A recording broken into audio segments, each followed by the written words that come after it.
and the Grenadines. WEFM is SDG.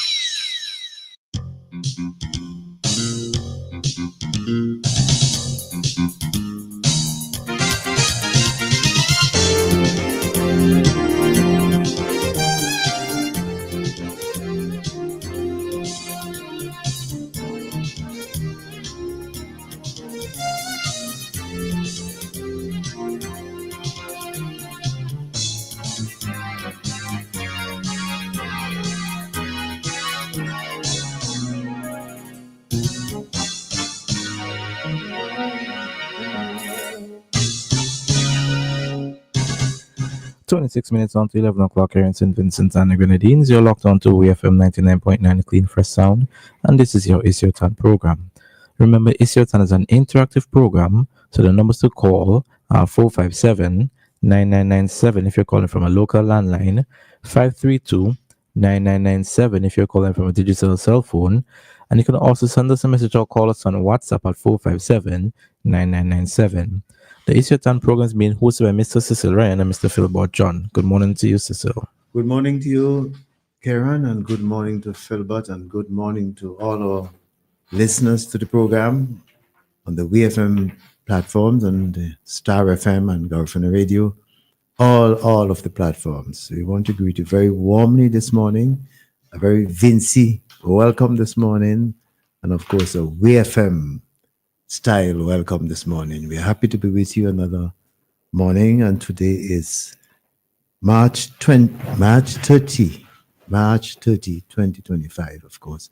And it's a big day. It's a big day in St. Vincent and the Grenadines. Certainly a big day for the man who runs the country. That's Prime Minister Gonzalez. And he will be in with us this morning to share with our listeners all the good things that have been happening in St. Vincent and the Grenadines and to St. Vincent and the Grenadines over the last 24 years. And of course, looking forward to see how things are going to go in the future. But let me introduce, give it to my colleague, Philbert, to greet you. Cecil, thank you and good morning. Good morning to Kieran. Good morning to all of St. Vincent and the Grenadines and to all persons listening to WEFM wherever you are in neighboring territories. I know for sure on the various campuses in the wider diaspora. Hope you're not too nervous in North America. But good morning, good afternoon, wherever you are. And as Cecil said a while ago, we're going to have the Prime Minister as we look back on the past 24 years of governance of the Unity Labour Party. They haven't celebrated the 24th anniversary on the 28th of March, which is just Friday. And we're going to hear also about the happening later on at Rabaca. Cecil?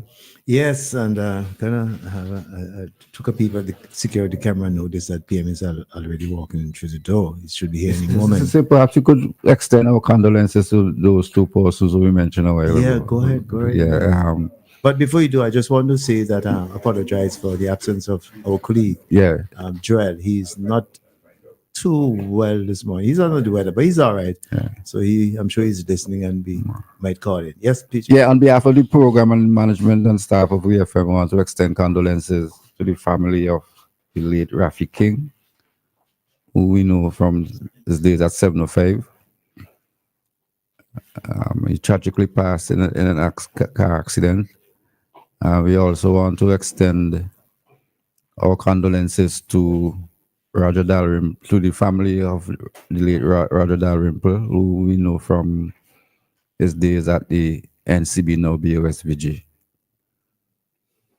Yes, and just about time to announce the arrival in studio and on It's Your Turn of their Prime Minister Gonzalez. But Pigeon, as you said, the actual date for the anniversary was the 28th of March, but today is when the big activity is happening out at Rabaca, the Chatoué Recreational Park, a big rally out there. Incidentally, Peach and I was in Sandy Bay, as a matter of fact, on Friday, And two things. One, I was so impressed with the number of activities that are taking place in North Windward constituency. I mean, I saw bridges being constructed, roads being having been done already, and then I saw the big project in Sandy Bay, the city fence and river defense taking place, and of course throughout up until I get to Sandy Bay and back, I was looking at a number of houses being constructed, a number of new housing communities, and then, as I said on the way down, I noticed the preparation for the rally today, and I suddenly impressed. I mean, tents, all the vendors' tents were up. The stage with the music equipment being set up for the music, speakers, and so on and so forth. And I don't know, PM could speak to it later on, but I think there's going to be a bumper crowd out there. Certainly, the preparation seems to be very well in order for that crowd. So, PM, greetings and welcome to the program. Thank you very much, and good morning to everyone here, and good morning to all who are listening and who are viewing us. I'm happy to be here. Okay. I was in the Grenadines last night, and I got up early this morning, and I'm happy to be here with you. I want to join, first of all, in the expression of condolences in respect of Roger Dalrymple. I didn't know that my brethren, Rafi King, died. It's the first I was hearing. Nobody told me. I didn't see it. Apparently, he died in an accident Oh, God. somewhere in the. Well, I'm not sure. I heard St. Croix, so it could be someplace in that area of the world. Where in overseas? I know he was listening. He was living in the BVI, so he maybe. He was a very good professional at 705, a good human being. I liked him very much. And of course, Andrew Woodruff. Yes. You know, and we express condolences to his family. And next week is the burial of Alan Cruikshank. Next week Sunday. Yes. I have to get in touch with the family today, because I wouldn't be here. I would be in. Well, I'll try and be back for the funeral, but I wouldn't be here certainly for his body being at the House of Assembly. Oh, okay. But the acting Prime Minister would lead on our side after the Governor General, pay him respects. Of course, we paid Alan respects in the Parliament already. Yes, it's sad. But PM, we know you have a very heavy, busy schedule, and we really appreciate you. I mean, we invited you, and we really appreciate you taking our invitation to be here. This is very important, and I want to say that I like you. I believe there's going to be a bumper crowd, and then we're going to be having a lot of good music, good singing. I think the speeches, we have 5 persons who are going to speak. There's Gomery, naturally, is his constituency, and Grace, the heir apparent in that constituency, Grace Walters.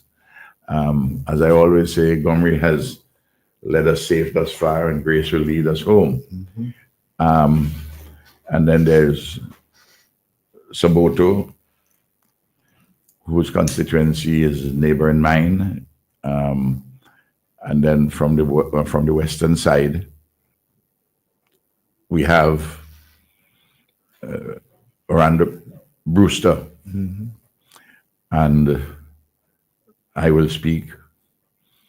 And as everybody knows, we have Sanchez and Blackadan from overseas, and a whole array of singers, performers from St. Vincent and the Grenadines, many stalwarts over the years, because we have a big repertoire of party songs. So I think it's going to be a good evening of celebration, of commemoration. And this is really an evening for the people who have bought into the vision of the Unity Labour Party leadership, and who together we are in communion with one another, and it is they who bought into that vision, helped to shape the vision. And we have made immense progress. And in fact, since for the last 24 years, we have had essentially a transformation for the better in this country, and we can talk about that. The music is going to be on from around, I think close to 4 o'clock. And the events on stage will begin at 5. Transportation is free. A lot of people will be there with their private vehicles. But we want to see if we can wrap up by 10 o'clock, because I'm mindful that tomorrow is a working day. I'm mindful that there are people who have to get back to Chateaubilly and Fitzhughes.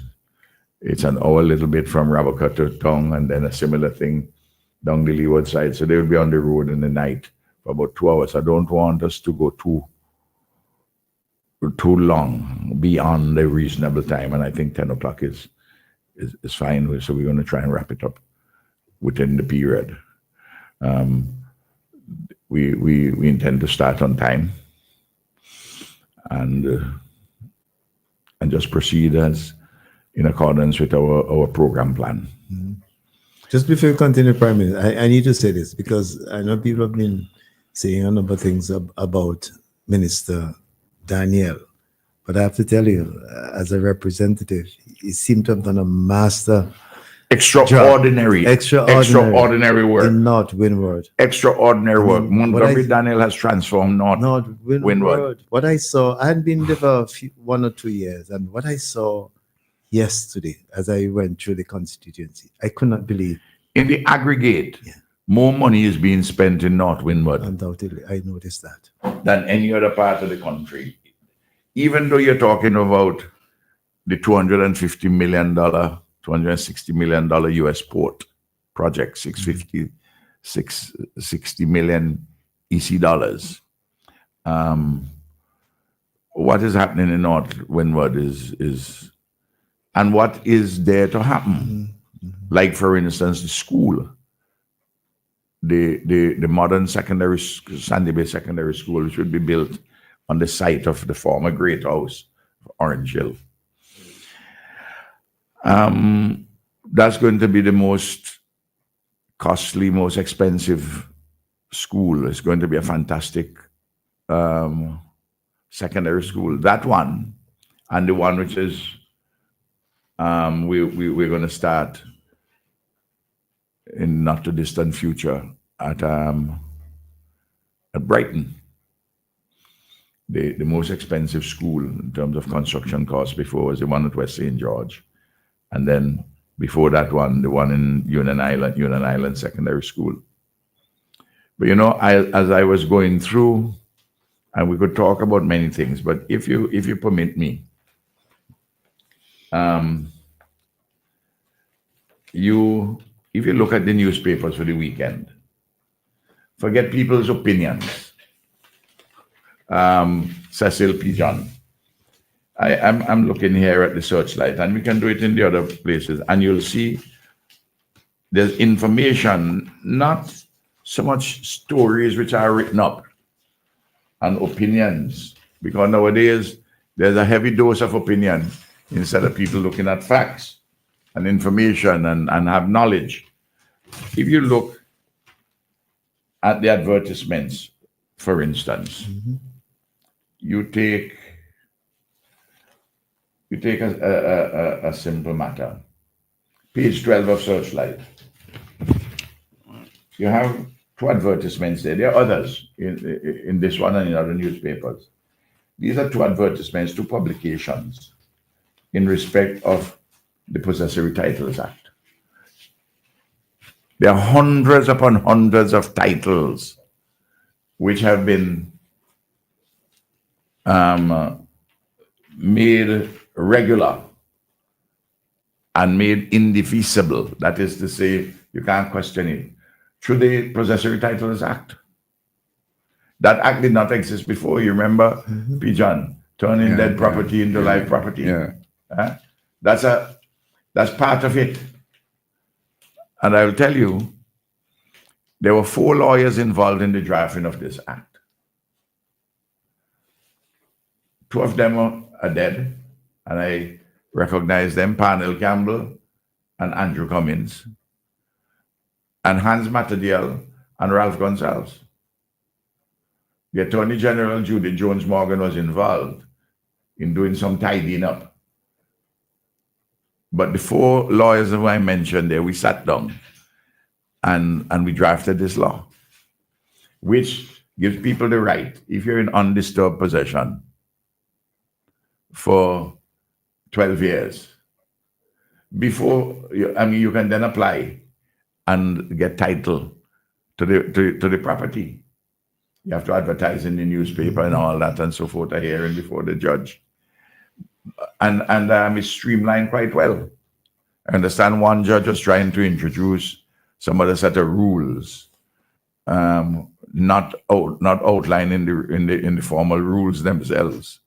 That judge is no longer here. And I understand she was making life a little bit more difficult for some persons. But the point I'm making is right there in front of you. That did not exist before. Where, P. John, somebody was in occupation of a piece of land for quite a long time. If you had to do administration for it, you'd never be able to do it, because people migrate, they're gone, members of the family, they die, they don't know all the children, and something back to Alaska where no connection with it, only you alone. It's amazing, a piece of legislative work like that, the good it can do, and bring these items of property into the public, into the public marketplace. Then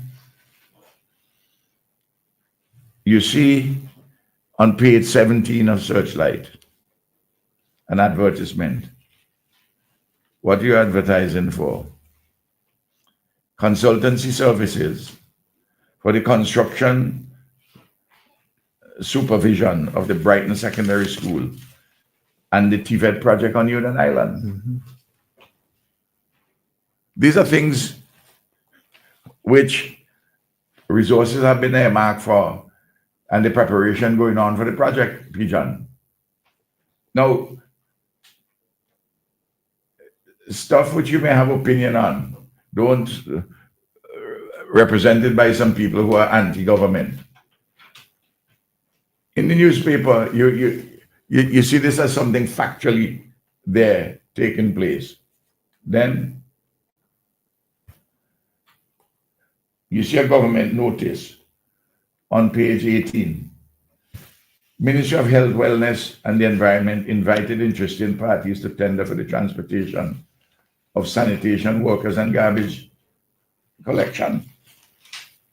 Now, you remember there was a time when we arrived in office, the only place you had garbage collected was in the city and the immediate environs. Huh? John, these are things now which people take for granted. And you notice there's open tendering for these things. You go on page 20. You see also for consultancy services, for clinics at Byra, Patchett Farm, Central Kingston, that's the one of Lodge Village, and for the polyclinic at Calico. These are all under the Saudi Fund for Development. Remember when I had gone to Saudi Arabia and we came away with monies of $60 odd million US. We approved them in Parliament. you know, 2% interest, 20 plus years amortization period. Then on page 21, you see scholarships tenable in India. Then the same page, expression of interest from companies for the demolition of the Juicy building. This is a NIS one now. And for a modern office complex building.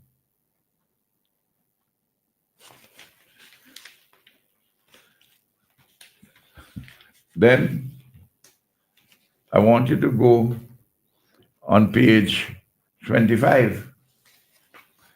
The whole page there. Bank of St. Vincent and Grenadines Limited, summary consolidated financial statements. Yes. Report of the independent auditor on the summary consolidated financial statements. And notice the opinion.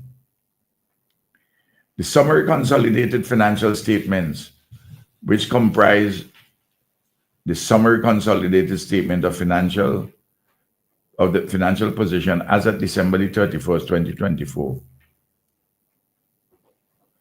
The summary consolidated statement of income, summary consolidated statement of comprehensive income, summary consolidated statement of changes in equity, and summary consolidated statement of cash flows for the year then ended, that is 2024, and related notes are derived from the audited consolidated financial statements of the Bank of St. Vincent and Grenadines and its subsidiary, the group, for the year ended December 31st, 2024. Well, the first thing you note about that, Pijan, we are now in we're at the end of March 2025, but the bank has its audited accounts Ready? available. Yes. Huh? Yeah. I want you to also note the signatures. There's stories behind these signatures, at least one of them. There's stories behind these two signatures. Director Sabrina Brewster Dixon, the director, and Judy Vera, chairperson. Judith Vera is, of course, a highly qualified actuary. Was married to Ian Vera. She's made St. Vincent and Grenadines her home. She's from Trinidad. And Sabrina Brewster Dixon is from South Rivers. She's the deputy financial controller at the Musty Company. And may well become, in the not too distant future, the financial controller of the Musty Company, being the first woman to hold that. And those who are interested in ethnicity will say the first black woman. But she's a linchpin in one of the largest companies in this country. But she's a former national scholar. She has first class honors degree, and she's an ACCA qualified accountant, among other things. But notice the assets. $2.1 million approximately compared in 2024, compared to 1.87 for 2023. No. You said million? A billion, Billions, sorry. yes. Billion, Yes. thank you. Billion. I just want, I have the number for total assets of the former NCB, which the Bank of St. Vincent and Grenadines replaced. The total assets in 2001 was under 400 million. More than 5 times. Pigeon. Now, go over the other page. You will see profit for the year, 35 million, compared to 23 the previous year, 2023.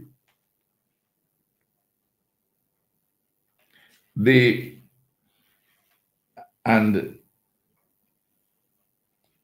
profit in 2001 was minuscule compared to that. Now look at the earnings per share. The earnings per share last year was $1.55. It's now $2.33. The earnings per share. Let me see if I could find the earnings per share. The earnings per share in 2001 was 22 cents. Pijan? 22 cents out of $1. So, then you go over the next page and you will see a reputable company is seeking qualified candidates for the following positions. There are positions there, but if you had gone earlier, you would have seen another one dealing with Palm Island, Petty St. Vincent, looking for, and you can go into the Vincentian, you can go into the newspaper and forget your opinions, but and you do the same analysis, and you'll see extraordinary progress being taken on several different policy fronts. Given the nature of the media today, we could say, I am saying that the government has actually supported the newspapers with all these ads. Yes. Well, without the government ads, these newspapers will probably be not be able to make it. But you'll also notice that every newspaper, including the news, which is virulently opposed to the government, and also specifically to Ralph, but to the government, you notice they get the same ads as any other newspaper. Pigeon and I were talking about that observation, that particular observation. In fact, I believe that's why Pigeon raised it. Now. People There's no tend discrimination. People tend to forget that before we came to office, what the NDP used to do, for 6 months, they will give the news no ads. Because the news at the time opposed them, trying to starve the news into submission. They gave the lame excuse, say, well, you will get 6 months ads now, and the other newspaper, the Vincentian, will get 6 months. So they starve you. You have to pay bills every month, you know. If you are at the margin, can you withstand 6 months without government ads? You're dead. You have to go and borrow money, pay big overdraft interest, because you know, you may go to the bank and get 6% for a mortgage, but if you're going for overdraft, it's 12 to 14%. Interest you have to pay. But Prime Minister, this speaks to the larger question of freedom of expression, Look, freedom to communicate and so on. Look, in the larger context. These ads come through a particular section of the office of the Prime Minister. And my instruction from the beginning is simple. Give everybody ads. Give all the newspapers ads.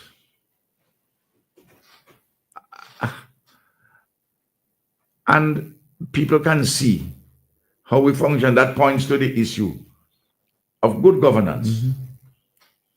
But the very newspaper, you take the political headline, this is Labour government, Labour pains, PSU slams public servants' working conditions. Well, I have no doubt that some of the working conditions of some public servants could be better.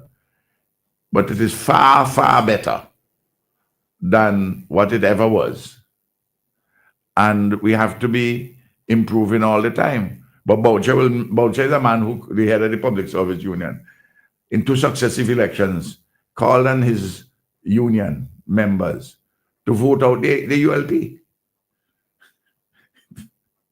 So Boucher is not a witness to truth in relation to these matters.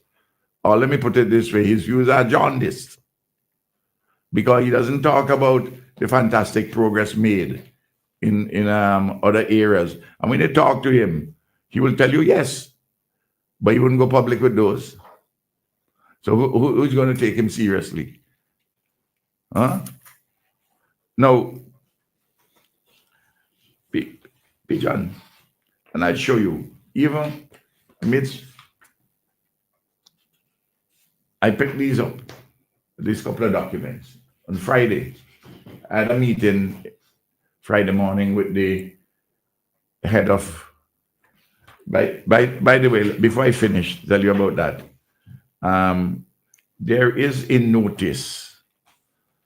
I can't remember if it's in the news. I should read it, which is a big policy issue concerning, I don't know if it's in the news or whether it's in the Vincention. It's in the news. It has on page what is the page here? Page 15. Summer Virgin Atlantic flights. Oh, yeah. Flights will operate 3 times weekly during the summer on Monday, Wednesday, and Sunday. And if you go into, by the way, notice the ULP has the same position. We gave the news Notice. Yes. two full page ads, Yeah. the spread. You mean the party itself? The party, the ULP. Yes. There's I haven't seen it in any of the other newspapers. Might be there, but maybe I missed it. On page, By the way, the same one about Virgin is in the socialite as well. okay, Yes. page 23 in the news. Virgin Atlantic announces updated summer 2025 flight schedule to St. Vincent and the Grenadines. This is issued by the St. Vincent and Grenadines Tourism Authority. And I should read it because the St. Vincent and Grenadines Tourism Authority is pleased to announce the strengthening of its relationship with Virgin Atlantic Airways, a move that underscores its continued commitment to enhancing airlift to the destination. The development comes with the announcement of adjustments to Virgin Atlantic's flight schedule for summer 2025 to the destination. The updated flight schedule will continue to provide travelers from the UK and Europe with a seamless and convenient travel experience. Virgin Atlantic flight schedule for summer 2025. The first flight, VS 197, departs London Heathrow at 8:05 and arrives at 2 o'clock. It departs St. Vincent as Virgin 198 at 4:05 and arrives in London the next day at 7:50. So, Pigeon, you can do pretty much a full day's work here on the day. And when you arrive in London at 7:50, you sleep on the flight. If you want to do any work, you can do work on that day too. Flights will operate 3 times weekly on Monday, Wednesday, and Sunday on a seasonal basis. Because now this is summer, this is not the winter season. This is not the tourist season, brethren. It goes on. Since its inaugural flight to St. Vincent and Grenadines in 2021, Virgin Atlantic has been a key partner in connecting travelers from the UK and Europe to the beautiful multi-island destination. This deeper collaboration reflects the increasing demand for the destination and the confidence Virgin Atlantic places in St. Vincent and Grenadines' market. The newly adjusted schedule sees Virgin Atlantic's flight arriving earlier in the day, 2 p.m. instead of 5 p.m. Importantly, providing greater convenience for passengers connecting to inter-island flights and ferry services to the Grenadines. This is something which we had been pushing for. And then it goes on and speak to other issues connected there too. Now, that was not possible to be done without a thing called Argyle International Airport, which is one of the major transformative achievements of this government. And I was about to make the point. Yeah, Prime Minister, just before you go on to that, I was at the airport yesterday, went there to take my sister, and they were leaving.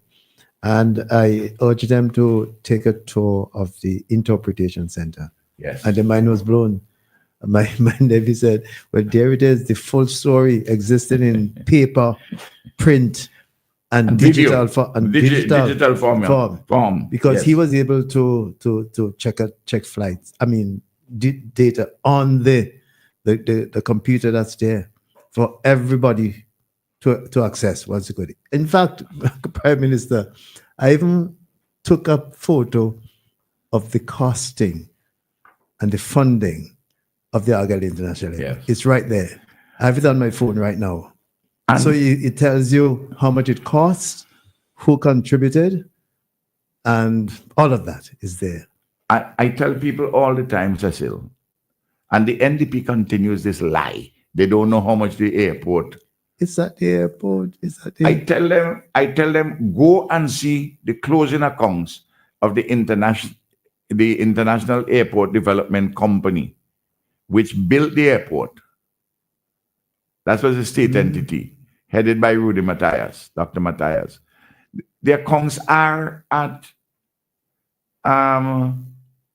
SAIPO. You can go and pay, whether it's 50 cents or $1, anybody, and go and see it. Well, I saw it in pay yesterday. I went to the interpretation center. And they continue to say it costs more than $750 million. They said 1.2, maybe twice of that, and they're hiding it. But yet, in the estimates, Cecil, of revenue and expenditure annually, we have seen the amount of money which we approved, and you can see which we approved and what was spent, and we can see that we have a debt now of under $180 million. And I want to use $180 million there, which was the debt that I met on Otley Hall. Peter, let that sink in, you know. And I refused to pay any money because I felt that the agencies which loaned the money to the previous government and the companies doing the building, that they were completely irresponsible in this matter. The government, of course, was most of all at fault, the NDP government. And I showed everything to the IMF. And the IMF agreed with me not to pay any of the debt until I had the matter totally clarified. In the event, I paid $16 million easy to get the whole Hartley Hall and settle everything. I want these numbers to sink in, you know, as to how much remains on the current debt. And this is only after 8 years of operation of AIA. 4 to 5 years of which were beaten down with COVID, volcanic eruption, and of course, hurricanes, Elsa, and then of course, Beryl. But I was going to make I just want to, go ahead. to just conclude by saying, I really have to commend the management at the AIA, and in particular, Ms. Graves. I every time I go there, I'm seeing improvement, the physical plant itself, but also in the operations, which I observe. I pay particular attention to those things when I go there. So I just want to give her For instance, commendable. we have 2 jet bridges. When the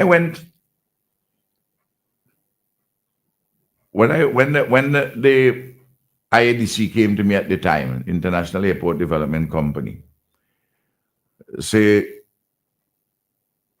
they want me to make the decision because it's a money question to put on the air bridges. One of them, it cost Pigeon at that time $1 million US a piece, and some things extra for installation. I said, no, go ahead. Because Cecil, if we build an airport, if we're spending $750 million, easy. What is another 2 million US, 5.4? We're a country, we used to say 100 inches a year with rainfall. It's now 80-something inches because the extent of the rainfall has fallen. Barbados is 60 inches and below that. They don't have any jet bridge. At the time, none of the other airports in the region had jet bridges. I'm talking about this part, other than Trinidad with the New Piarco Airport. Friday came in the House, leader of the opposition, opposing it. Well, they opposed everything about the airport. The NDP opposed everything about the airport until it was about to be opened. Even that time, they opposed the opening. But when it was finally opening, they say, well, really, they want against it. It's how it was being done. How it was being done. Nobody had done it before. If it was easy to be done, somebody had done it before. It took the ULP government with Comrade in the lead to get it done. And now, he said that I have champagne taste with Marby Pocket. Derided me. Derided the country we needed for a blemish. First of all, I was crazy to say I could build it there. That I must go. Dr. Debnat should take charge of me at the mental health center and put me under supervision because I'm a crazy man. You expect to build the thing there. They had said, get the money from where? From where? Consistently, they opposed it. Interestingly,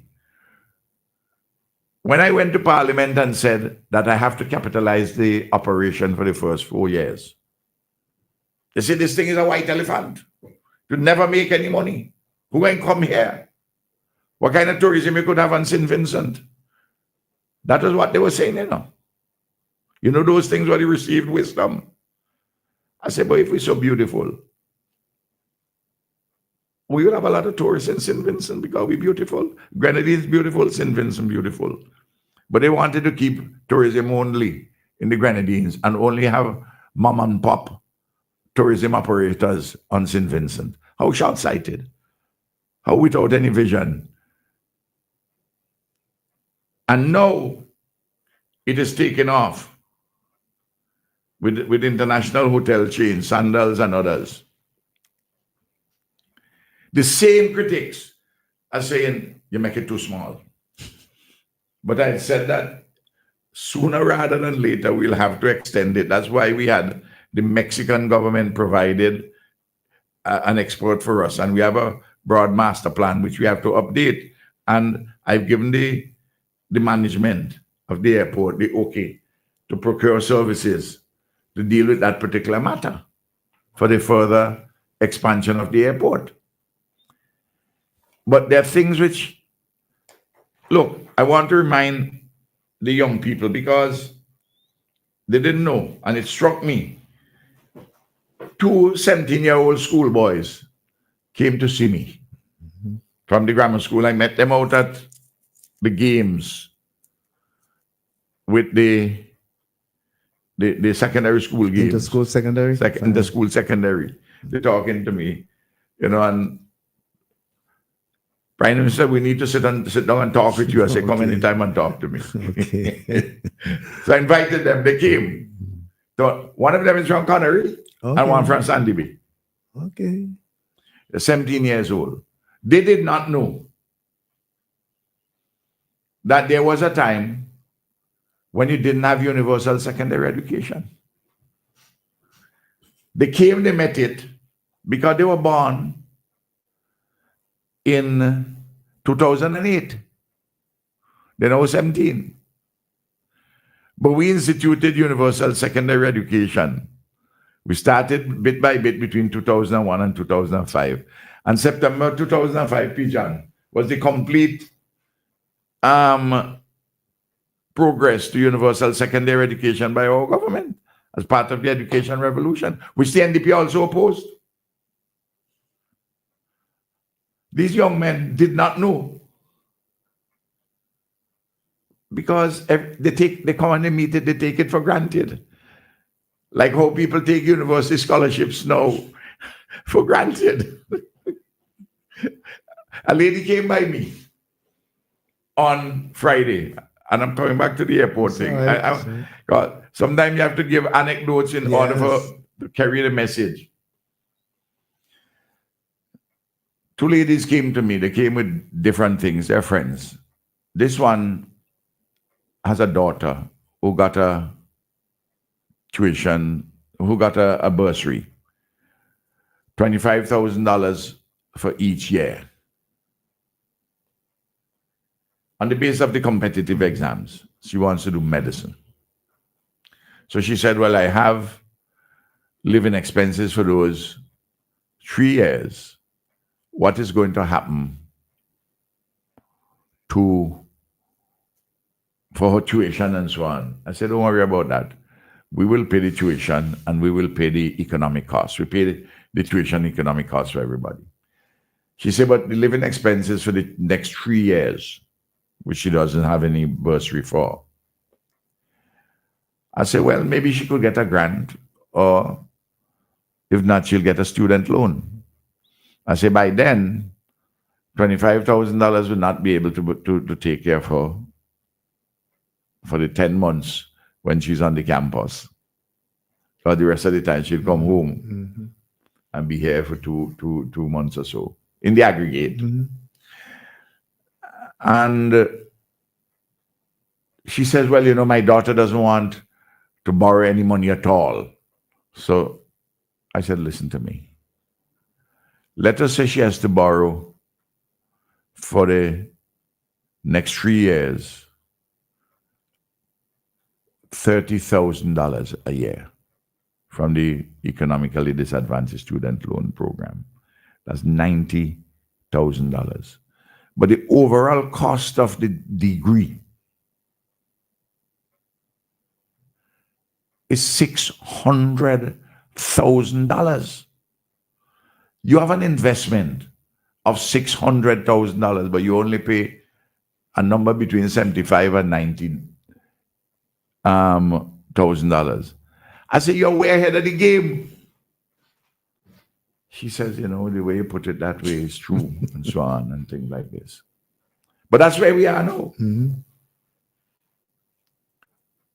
It's incredible, the extent of these, and we can talk about a series of other initiatives. Let me just say this, and I'll make this point this evening when I speak. The government of St. Vincent and the Grenadines, the ULP government, has made the correct call on every single major transformative economic policy or social program. We have made it, or any good governance issue, we have made the correct call on every single one of them. On all the transformative matters. And then, in terms of lifting people's standards of life and living, we have also made the correct call in putting initiatives in place. I'll give something which is symbolic. When I came to office, the NDP had a program for digging pit toilet. Only 70% of the people had pipe-borne water, which means that there were 30% of the households, and the number of households were in the 20-something thousand. We now have 47,000 households, and 98% of them have water inside of the home. So that of that 70%, there, let me just say, sorry, of the 30% who didn't have any pipe-borne water, obviously, they had to use pit toilet. And even those who had water, they only had one standpipe in the yard.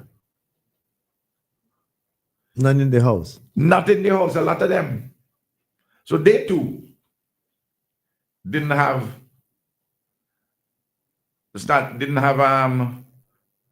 water closet, flush toilet in the house. Pigeon, you're a teacher for a long time. You remember, children would come to school late because they tell you they had to jog water. Yeah. I had to jog water. People had to jog water from the one standpipe in the village. Line up. Of course, in the case of Park Hill, you had to line up for the morning if you wanted water. Up a village. All that is a thing of the past. Sorted that out very early. I don't have to talk about the specific solution, just to say we sorted that out very early. I said to CWSA, and the CWA accepted. I said, let us provide free water connection for everybody. In that way, you could have the water inside of your home, because some people didn't even have the money for the water connection. And then, of course, you pay as you use. And then, for persons, especially the poor and the elderly, who didn't have any money to put on the room for the toilet, we launched the program, Lives to Live, where thousands of people accessed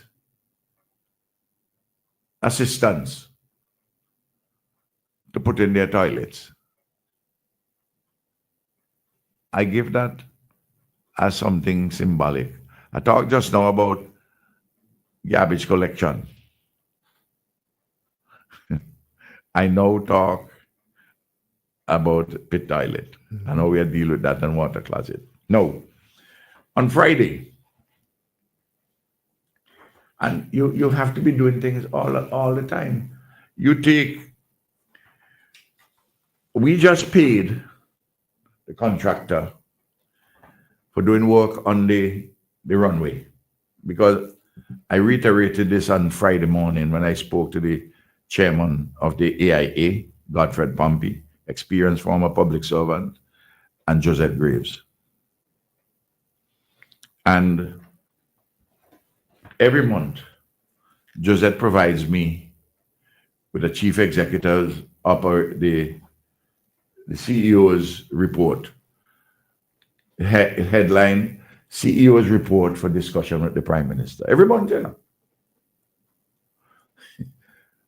Pigeon, the Argyle International Airport is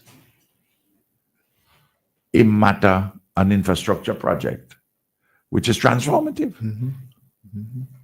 So we have to make sure we keep a good eye on it, maintaining it, see where we have to expand. $1 million was just paid to do some paving out at AIA. Actually, I saw Kingsley, our good friend Kingsley, and he was telling me that the paving was done. Just he told me the paving was he said the paving was done. They did part late last year, and then they did the other part this year. And when they were to go, I called Josette. I said, did they come? And they said, no, they were to come 2 nights ago. They didn't come. Something has happened. I said, all right, I'll find out from the contractor. I called the contractor. I said, man, what the hell happening? You're supposed to go and do this paving thing. He said, PM, this is what happened, and so on and so on. I said, when you going? You tell me. I said, and when you go, you're finishing it all at once. He said, yeah.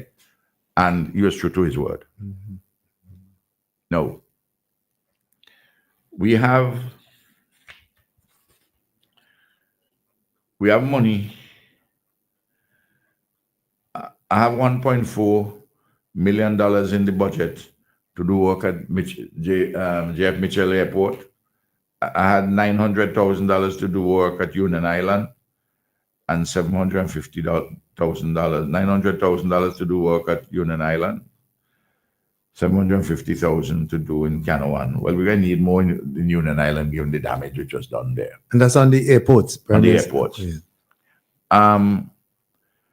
And I discussed these things in detail. Then, we are having technical assistance from Cuba. This initiative can cost $120,000 for every year. Mm-hmm. We're getting a mechanical engineer to deal with mobile equipment, and we're getting a mechanical engineer to deal with station electromechanical equipment. We're getting a coordinator who serves as a supervisor, ensuring that the team member deliver outputs in the maintenance effectively and meet the scheduled deadlines.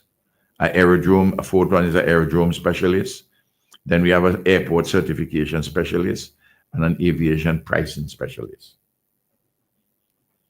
Levels of expertise which I don't have here, so I have to bring them in. And that's on its way. Discussed. There is a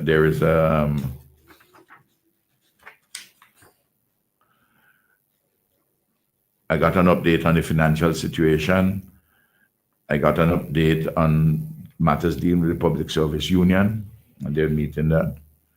And a proposal for leasing some lands formerly occupied by One Caribbean hangar from a local airline to operate there.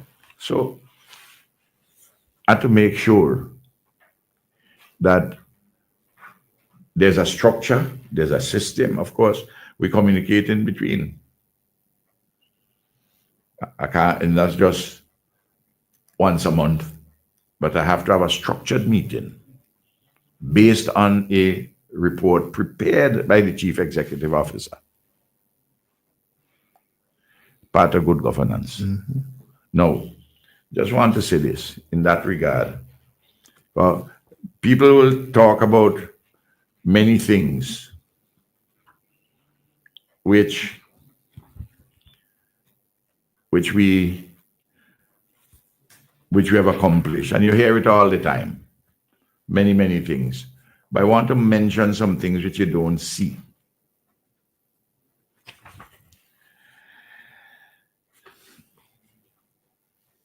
Or at least a lot of people don't see. You strengthen the office of the Attorney General. I'm talking good governance now. Director of Public Prosecutions, Director of Audit, the Office of the Supervisor of Elections, including all improved physical accommodation, passport and immigration. We set up National Emergency Management Office. That didn't exist before. Financial Intelligence Unit and the Financial Service Authority, they did not exist before. What existed before was the Offshore Finance Authority, which was not of the same type as you have the Financial Service Authority. Office of the Supervisor of Insolvency. they had a law dealing with insolvency, which is on the late 19th century act. Because the other thing, if you fail in a business, that's the end of you. You have to migrate. No, you can fail, restructure your business. And the Office of Insolvency has with that. The Commerce and Intellectual Property Office. This office used to be just a unit at the registry. This is to deal with companies and intellectual property. We pass laws in relation to modern laws in relation to intellectual property. Give them proper offices with a senior official in charge of that. Everybody knows IPO-based offices. And the workers say, by the way, Boucher, these are not public employees. Yeah. Pijan, you see the point I'm making? Eh? These are public employees, you know. The National Lotteries Authority. The National Lotteries Authority was a unit. When Cecil met me in 2001, when I called McGregor Cecil, who was the manager of National Lotteries, to come and see me. You know that the lotteries were founded in 1984, in July. They were existing for about a month or two. The NDP lost government. The ULP, the Labour Party lost government. He told me, for the 16 and a half years of the NDP government, I am the first Prime Minister and Minister of Finance who ever sat down with him to discuss the lottery.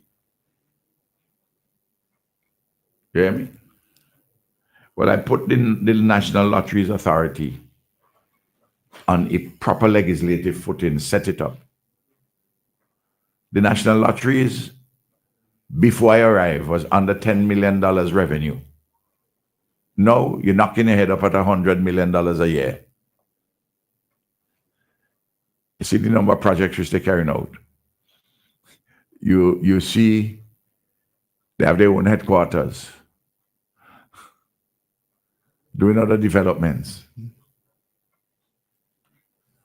The Carnival Development Corporation. Well, you know, the National Lotteries, we put them in charge of Victoria Park. Mm-hmm. And you see the development in Victoria Park between the government and National Lotteries. Carnival Development Corporation. That was a committee for years, Pijan.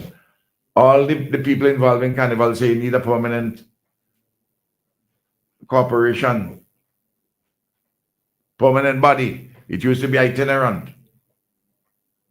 And this body, all the agents, all the stakeholders have a seat, you know. Pan, Calypso, Mars, and other people. Under the rubric of good governance, prior to coming into office, integrity legislation was an issue. Absolutely. And your government ratified the Inter-American Convention. Yes. But we never passed integrity legislation as reflected in the convention itself. Yes. How would you respond to that? Well, one of the issues there, we have been trying all the time to see if we can get a common piece of legislation. First through CARICOM, that didn't happen, and then through the OECS, and that hasn't happened. But I want to say this. Within the existing criminal code, there are several offenses relating to official corruption. And there are several cases which have been pursued under the criminal code. The other thing I want to mention, Pijan, in terms of the management of official corruption, you saw the latest report from the Transparency International our numbers for political hygiene. We have gone up. The only two places in the Caribbean who, according to them, have slightly higher numbers than us, better numbers, is Barbados and the Bahamas. And I really don't see how it happens. Let me tell you an area where you had a lot of problems. An area in procurement. Pigeon, what have we done?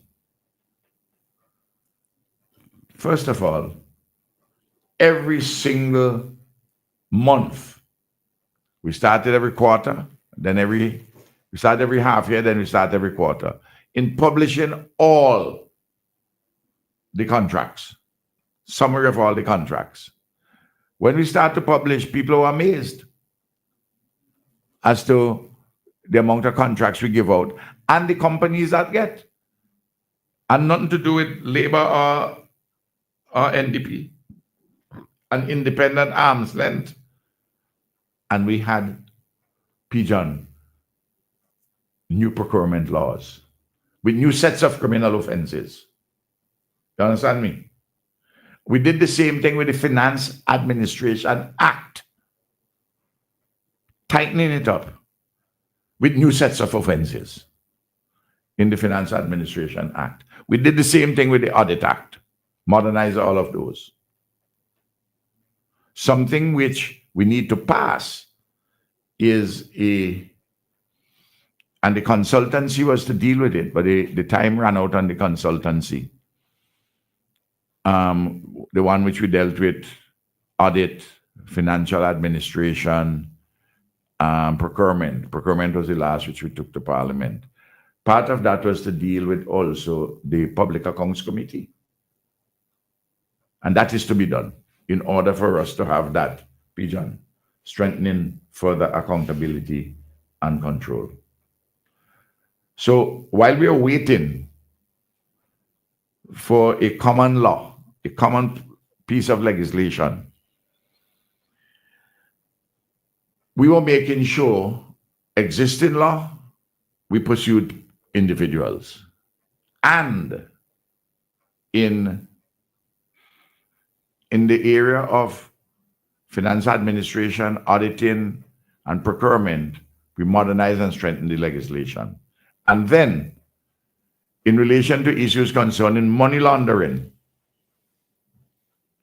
and the financing of terrorism, we had strengthened legislation in relation to those.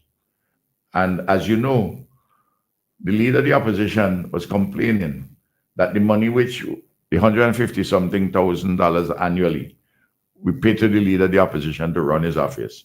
And we give him the money in quarterly pieces, you know. He was complaining that every time he had to give a source of funds. Every time we send our quarterly money now to him, to his office, the bank required the source of funds. So those issues, Pigeon, constitute an entire matrix in which we deal with this issue of accountability and moves against official corruption. So, Prime Minister, in practical terms, is there any difference between the overall one piece of integrity legislation and the pieces that you have? There will still be some where there will be a specific offense of illicit enrichment. But where are you going to put your money? How about the issue of declaration of assets for public officers of a certain grade, including parliamentarians, for instance? That would certainly help. But the real issue, Pigeon, is those issues dealing with your internal accountabilities and also the question of the banking regulations and those touching and concerning money laundering. One of the difficulties, and we can have a program, I could have an entire program on this if you want. One of the difficulties, Pigeon, Cecil, is how far would you put the net? Pigeon, if you are a permanent secretary, your spouse, who might have an independent business, or your son, you have to provide information for them. In Trinidad, the legislation had judges to submit information, and the judges insisted, and the matter was taken to court. And the judges ruled that any attempt to do so with them would be a violation of the independence of the judiciary. And so how far you should go with the net, that has always been a problem. But hear me this. Trinidad has that, and Jamaica, they have that declaration. But yet, Pigeon, their numbers objectively assessed, because people find ways to break those rules. So when you assess it objectively, they tell you that St. Vincent and the Grenadines is one of the countries in the Caribbean where you have little, very small official corruption. We could also put into the mix the function of the Public Accounts Committee. The function of the Public Accounts Committee. That's why I said that we need to have a specific law, rather than dealing with some things with conventions and so forth with the Public Accounts Committee. A specific law governing the precise functioning of the Public Accounts Committee, rather than the broad provisions which exist in the Constitution governing the Public Accounts Committee. In other words, you devise a specific legal framework within the context of the broad boundaries of the Constitution to ensure a proper functioning of the Public Accounts Committee, in the way we have done with the Audit Act, because there are broad provisions of the Director of Audit in the Constitution, but we have put an Audit Act which stays within the framework of the Constitution, but with a lot of details. But the absence of the framework, the legal framework, is that giving the opposition the excuse for that?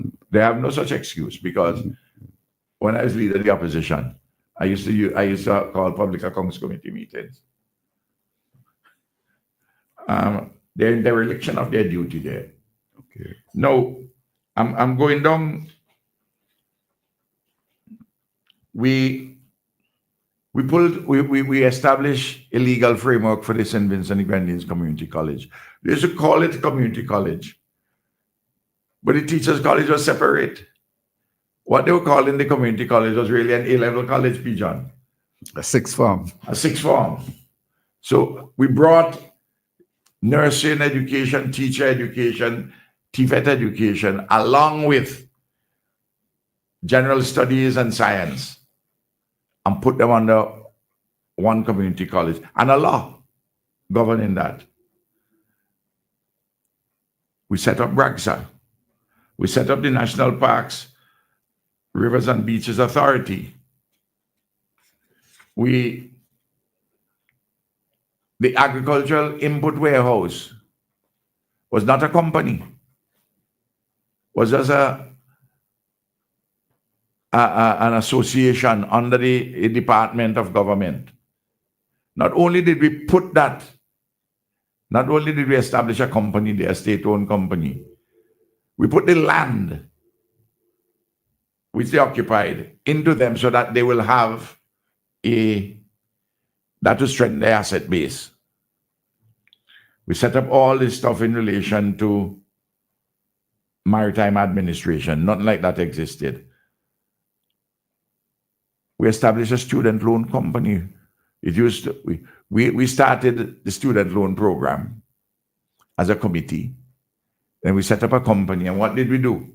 We put all the learning resource centers in the student loan company so that they had immediately an asset base of $20-something million. Farmer Support Company, Medical Cannabis Authority, the Zero Hunger Trust Fund, the Contingencies Fund, the Accreditation Board, for Higher Education, Sector Skills Development Agency, the National Telecommunications Regulatory Commission, and so on. Strengthening governance in the country. These things did not exist before. Why do you think that why do you think international agencies, some of them right-wing agencies, give us very high marks in this area? And remember this, before we came to office in 1998, the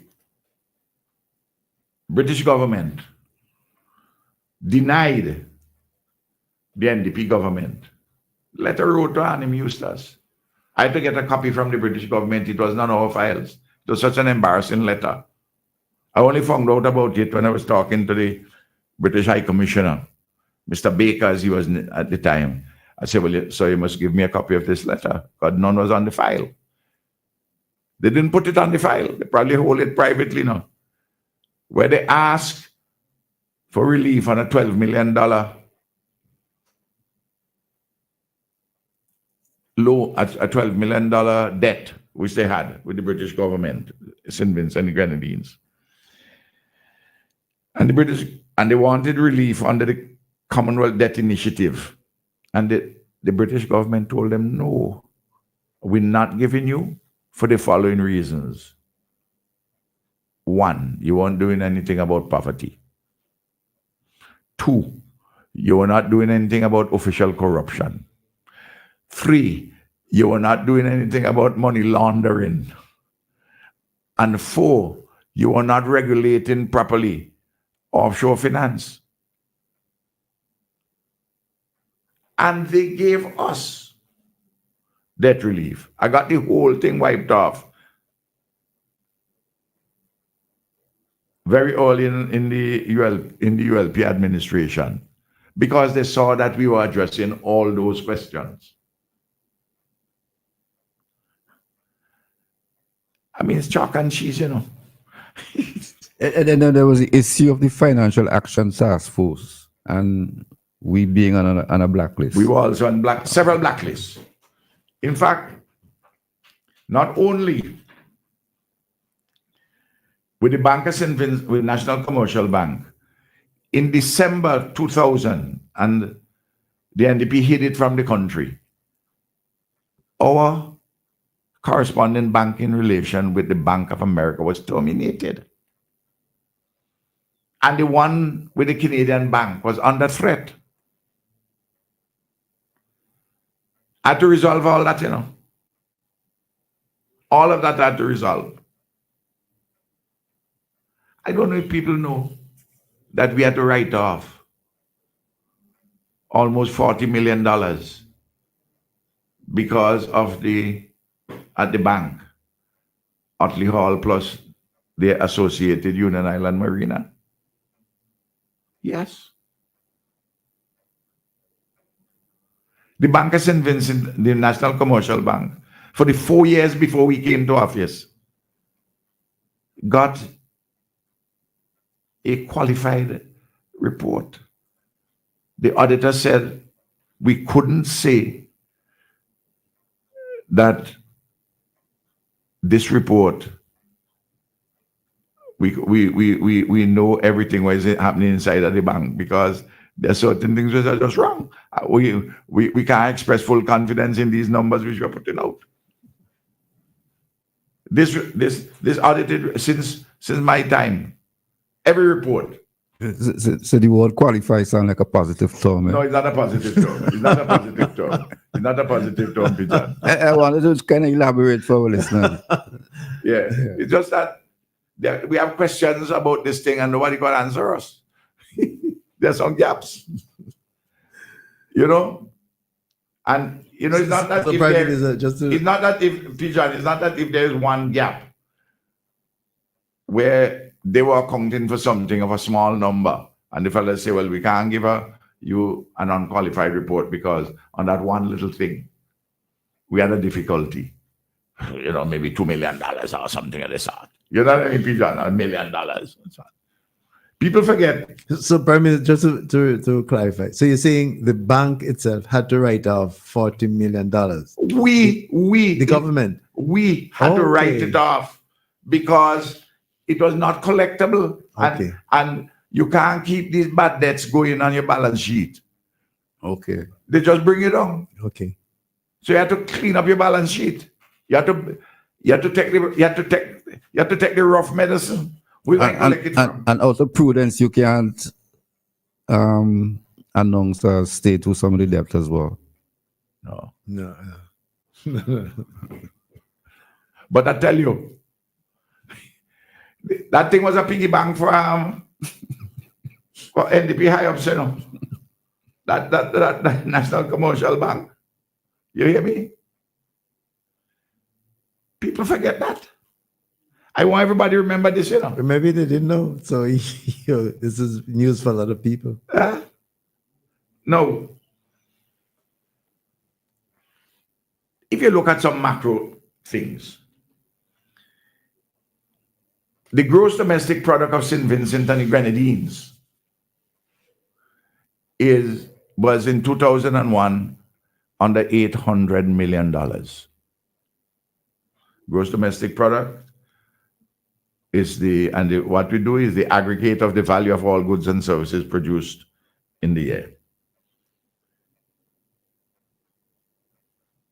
By September last year, and it's in the estimates, it's $3.1 billion, you know. So from 800 million in 2001. Nominally, it's 4 times. Yeah. And you may say, well, okay, the value of 800 million in 2001 will be more now. If even you say it's twice, and Cecil, the inflation ain't gone up 100%. But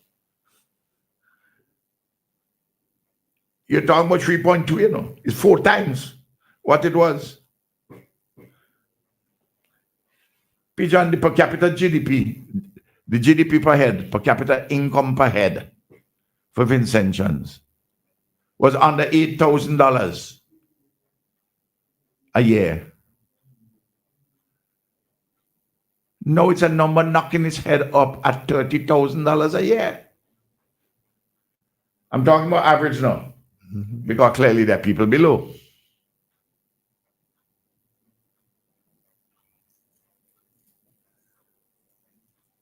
These are, you look at unemployment.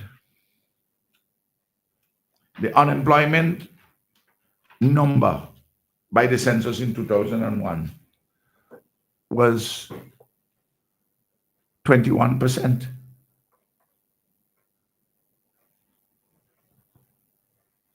Before this building boom, 2 years ago, a study, a labor market survey showed that it was just over 10%.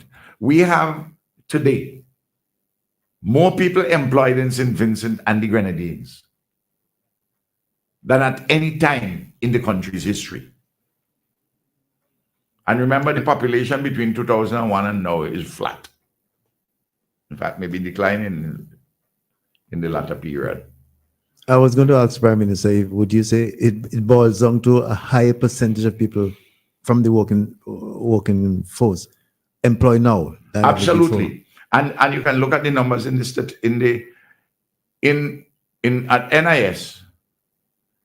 The people who are actively paying NIS in 2001, in the year 2000, was under 30,000. Now it's about 45, 46,000.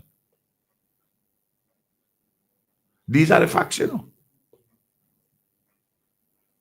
And that doesn't necessarily reflect the labor force, because there are some people in the labor force who don't pay. Well, assuming, as the NIS assumes from their own observation, that 20% of the persons who are working don't actually pay NIS. So if you keep that constant, it means that the number then would have been more than the under 30,000. And it means now that the number now would be more than the 45, 46,000. But I was trying to compare like and like. Okay. But now you made the point in the terms where you are, you have more people who are working than actually paying NIS, about 20% more. So if you're talking about, if you say 45,000, 20% you divide by 5, that's an additional 9,000 people. Yeah. And Prime Minister, if you so you're talking about 54,000 people. And if you extend that to say people who earn a living, that would include farmers, fishers, who some of whom are not. They don't pay NIS. There's low numbers of payment for NIS there. Domestic workers, low numbers of payment for that. Itinerant construction workers, low numbers in those. So there's a greater number of people who are working than paying NIS. Yeah. But I'm saying the number have gone up. Mm-hmm. So housing improvements, massive water, electricity, sanitation, universal secondary education, the number going to university, community college. Listen, in the 4 units of the community college was 500 persons in total. It's now 2,650, Cecil. More than 5 times. The technical institutes, far more persons now than ever before. The social protection for people. Look, my mother, God bless her soul, had belonged to an organization called Legion of Mary. In the Catholic Church, they sometimes say the only institution more powerful than Legion of Mary is the Vatican. Or when the Legion of Mary women talk, priests and bishops tremble. This is the heart and soul of the church. My mother's a member of the Legion of Mary at St. Joseph's Catholic Church in Connery, Bellevue. Mm-hmm. That was first at School Hill, Bellevue School Hill, where it had the cemetery. Then it come down to the bottom near the Bayside, and now it's just up the road from Connery at Bellevue. The newer church. Yes. The newest version. Legion of Mary women used to go out Saturday, Sunday, help to clean old people. Shut-ins now. Mm-hmm. Give them some food and so on. And she used to tell me harrowing stories where people would not take care of their grandparents or elderly parents. And I saw it myself going around in the constituencies. And I was determined that old people must have some care. That's how home health for the elderly came, you know. There's over 100 of them. Oh, there are 1 or 2 of them who don't do a good job. But overwhelmingly, the vast majority of them do a very good job taking care of old people. I just call a constituent of mine who called me about something in Park Hill. And when she finished, I say, well, how's your grandmother doing? She said, well, you know, she has 2 persons there coming to look after her. 1 in the day and 1 in the night. Cecil, public assistance was $50 a month, you know. It's now $300. And I want to raise it. Good. you know what I mean? I want to raise it. And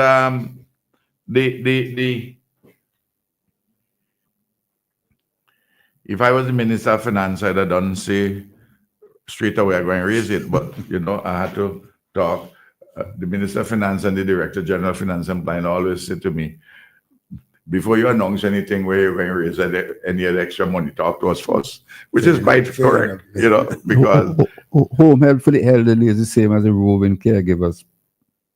Because nobody roving caregivers program, the same thing? They're a different category. Okay. But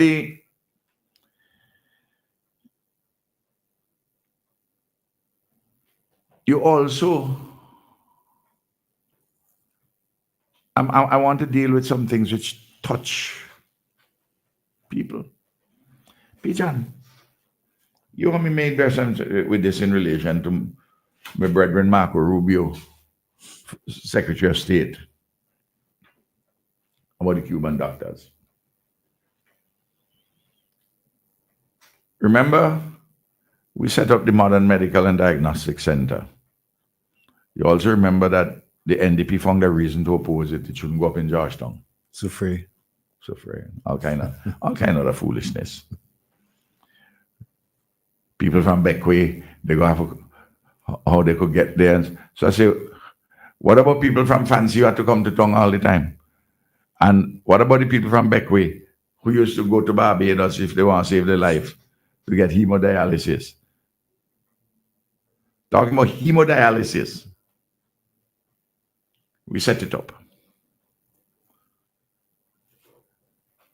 We now have 64 persons. I had said to Rubio, 60. By the way, I wrote a 5-page letter to Rubio with a 10-page attachment about the details with the Cubans here in St. Vincent and the Grenadines, which is basically the information which I gave the 3-member delegation of Americans who came here just over a week ago, before Rubio made his trip to the Caribbean.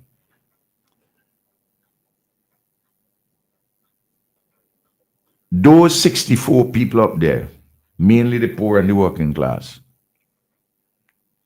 Cecil would be dead if we didn't have the hemodialysis. And not more than would be dead if we didn't have it free. It costs nearly $5 million a year to keep those 64 people alive. So what I must do? Let somebody die? Because as old people say, they got stoppage of water. I can't do that. We started charging Pigeon half price. And then I asked Idinga Miller, I said, tell me how many people. I said, okay, charge something. Let's see who could pay. That's when we opened the service. I said, but do not deny the service to anybody who doesn't have any money. When she showed me the numbers, I said, well, may as well we do it free. I told Idinga Miller Walker, who's doing a fantastic job in Georgetown and Modern Medical and Diagnostic Center.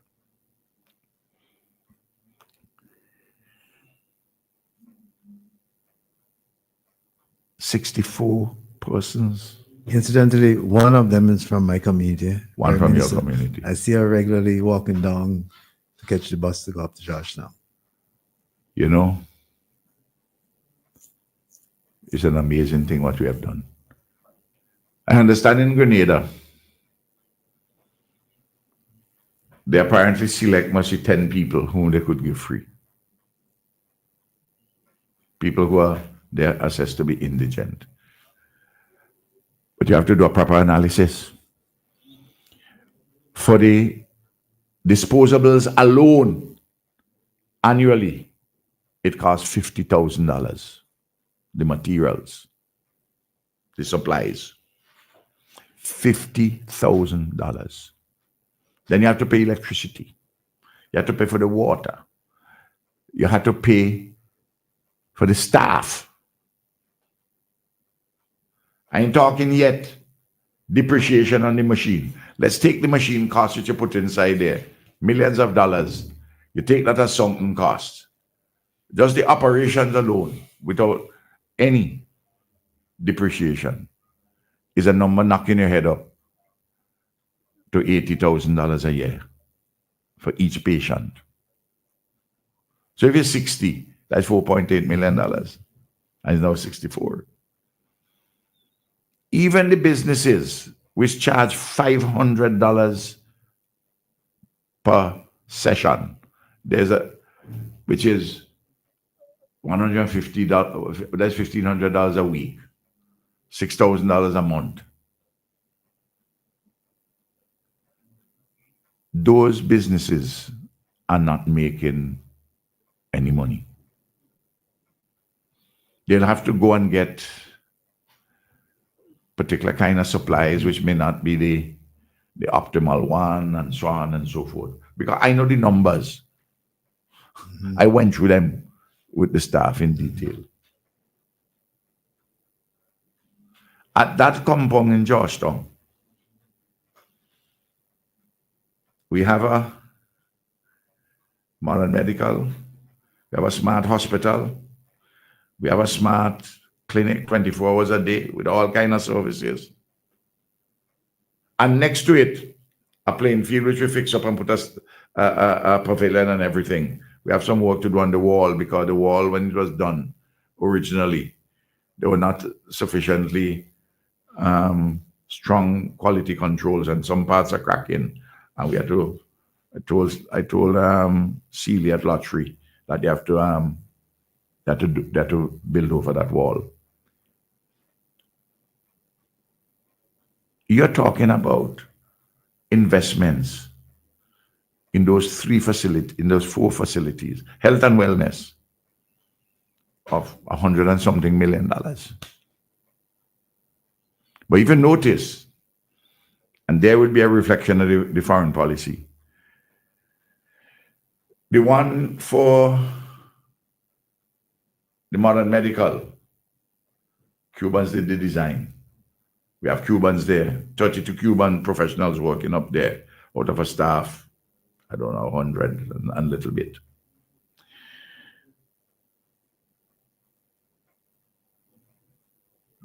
Our money built it, but the Cuban technical people have helped us, and of course we are paying the Cuban professionals there. The smart hospital and the smart clinic, those are money is financed by PAHO and ourselves. PAHO is 33 countries in the Western Hemisphere, excluding Cuba, but including Canada and the United States. The playing field, the work which we did there, was in conjunction with the European Union. You notice how the foreign policy is at work and delivering benefits. And I can go through several things, we don't have the time this morning. Before you stop, I want to share a comment that somebody just sent via WhatsApp. The person saying, I am 1,000% of that, if that is possible, behind the Prime Minister on this issue. It is correct, it is humane, it is love. Cecil is the only way we can do it. Look, there was a fellow who used to work by C.K. Graves, supported the NDP all his life from Byra Hill. Good human being. I believe he related to Alan Cruikshank through some family. He used to have to take Liat. Though he needed 3 times a week, he used to go 2 times a week. He used to talk to me about it. He had to get special discount from Liat, the frequency in which he used to do it. To go to Barbados, he couldn't afford to pay the dialysis. It's his family at home and abroad who used to have to help him. I mean, of course, sadly, he's no longer with us. But that's where it is. I don't know where anybody getting in the Caribbean, free hemodialysis. There's a guy from South who was a teacher, a fella James. He died. He lived into his 70s in America. He used to tell me, he said, I can't come back home much as I want to come back home because I couldn't get dialysis, hemodialysis. And I can talk about many, many stories in this regard. Look, I tell people, and I'll come back to some other things which we have done, but I want to get this in. The opposition in this country has two main calling cards for the electorate. John, you know what these two calling cards are? Sell passports and citizenship. What they call citizenship by investment in other places. And moving from Taiwan to China. That's their two calling cards. Well, you know, I have been a very strong critic of these things, both on the grounds of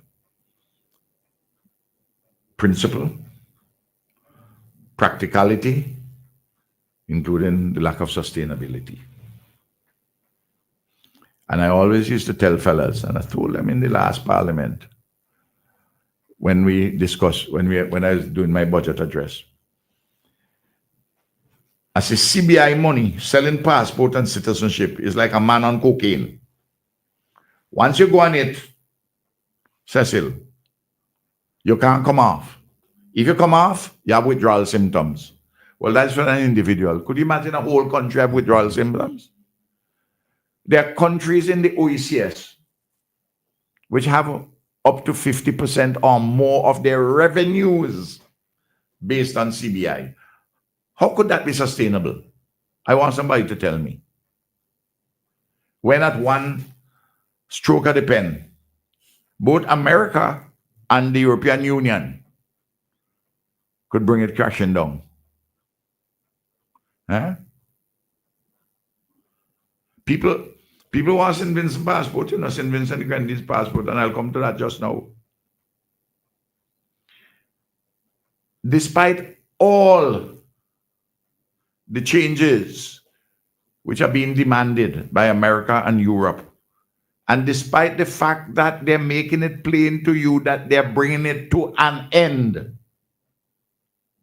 the NDP in this country recklessly talking about that as salvation for St. Vincent and Grenadines. Yeah, Leacock talking about it.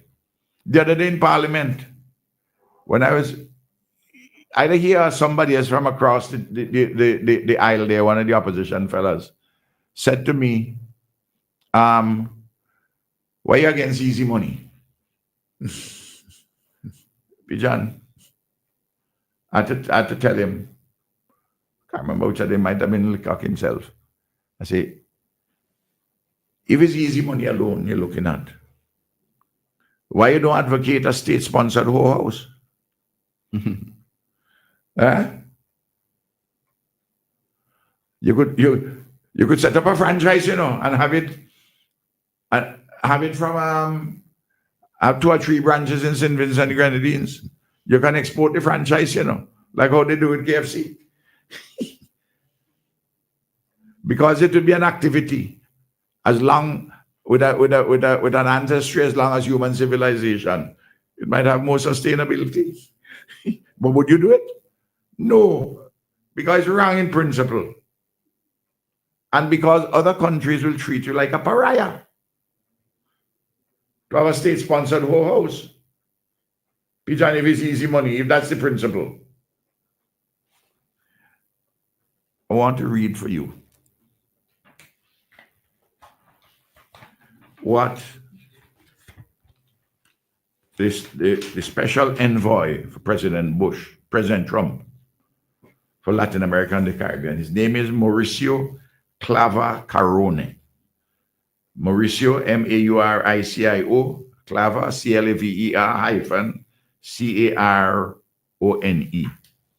I'll refer him to him just by Mauricio for ease because of the difficulty with the hyphenated word. Before Rubio left, he and other State Department officials had a press briefing. And a woman from the Miami Herald, Jacqueline Charles, a journalist, I know her, very good journalist of Haitian descent. She asked several questions, including one about citizenship by investment. This is what Mauricio, the special envoy of President Trump, said. You mentioned also the citizenship by investment. I'm reading from the verbatim report. You can find it online. He says, that's been a long-standing concern we have seen, obviously, in some of these islands in the Caribbean. A lot of movement, not only Chinese nationals, but Iranian nationals and other countries that affect not only the national security of the United States, but frankly, that affect the security of these islands. That will also be an issue for conversation, as the issue with Marco Rubio. Of course, none of the countries, none of the leaders whom he is talking to had have citizenship by investment. Jamaica don't have. Haiti don't have. Barbados, Guyana, Suriname, Trinidad and Tobago. These are 5 of the 6 OECS countries. We are the odd man out. And when people had said, well, look at what happened to Grenada, what happened to St. Kitts, what happened to... Why you ain't doing it? I said, why Barbados doesn't do it? Why Trinidad doesn't do it? So I pick certain... I say, I don't follow the crowd, you know. I follow the crowd, Pigeon, if it makes sense. If it doesn't make sense in the interest of my country, on principle, practicality, and sustainability, I'm not having anything to do with it. I'm not against the brethren who do it, you know. I'm telling you what I standing up for my country and what I see is important for our Caribbean civilization. It goes on. He says, we want to make sure, like our goal here is not to impede the development of these islands. Like we want these islands to be able to have the opportunities. Again, when you talk about inflationary pressures, the biggest inflationary pressure is in the Caribbean is energy costs. So that's why we focus in holistically on electricity, on energy costs and energy security in order to be able to spread it. Because that then spills over into tourism development, etc. So where we want to be is in a place, this is the American administration, you know. This is the same like what Biden and them were talking about, you know. Same like what Obama was talking about, you know. It's only now coming to a head. So where we want to be is in a place where some of these islands don't find these citizenship by investment programs, which attract, unfortunately, nefarious actors from China, Iran, and other countries into the Americas, which then becomes a security challenge for all of us that we don't want that to become. Then he says this here a sentence here. CBI, the Citizenship by Investment Program, selling passport and selling citizenship, should not be a major part of these smaller islands' GDP. That's not our goal. They're telling you plain they ain't supporting this thing at all. And they're taking measures. They don't want to harm the countries, but they're taking measures. Because from their standpoint, They see a security problem. But they are the same administration promoting something called golden passport. Golden passport, but the difference between the golden passport is this. The golden passport is like a green card. It's not citizenship. It's a pathway to citizenship. And you have to go and live there. And the issue is, John, you go there and live there, and you become ordinarily resident there. John, if you're ordinarily resident there, you'll be ordinarily resident for tax purposes, and they can tax you on your worldwide income. Okay. Because that is how their tax system is extraterritorial, just like Europe. Ours used to be like that too. We changed it and made it territorial. There are nuances, of great significance.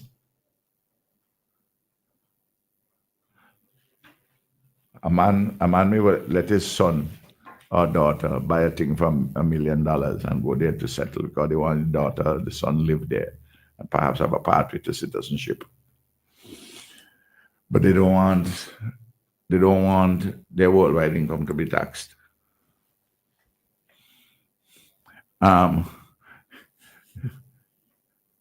This is why, Pijan, information is important, but more important than information is knowledge. And more important than knowledge is understanding. And then you have to have wisdom. You have to apply your heart to wisdom. And then you make a mature judgment in your people's interest. A lot of people who talk a lot of things, they pull down something on the internet. They have information, but they don't have knowledge, because they can't make all the causal connections between bits and pieces of information.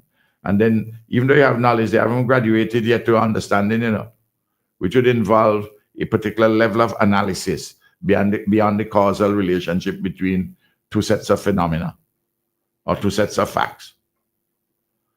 And then, to have the experience, to bring the wisdom to bear, and then mature judgment. That's what the ULP offers, And you notice the firm and clear and precise manner in which I'm speaking. And I will take them on between now and the election on these things. So this is America. Before we move on from that, did you get a sense of the reaction from Rubio and his colleagues? I got a report. I got a report from which the foreign minister of Barbados gave to our foreign minister.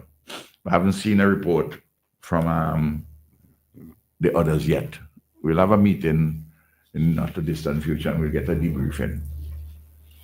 I wanted to go now. You can look this up. One, this is now from Europe, the European Union. Visa-free travel to EU, to the European Union, could be cut for CBI nations following Parliament committee approval. This is the committee in the European Parliament. There had been a lot of discussions, Cecil Pijan, among themselves in Europe, between the CBI countries from here in our region and the European Union. No, the European Union is moving from talk to action. At least one prime minister a year ago, with a CBI, say, comrade, this thing is at an end. He tell me, I hear the opposition in St. Vincent want to get into it. He said, I want to get out of it. He says, it's at an end. I have to look for other things.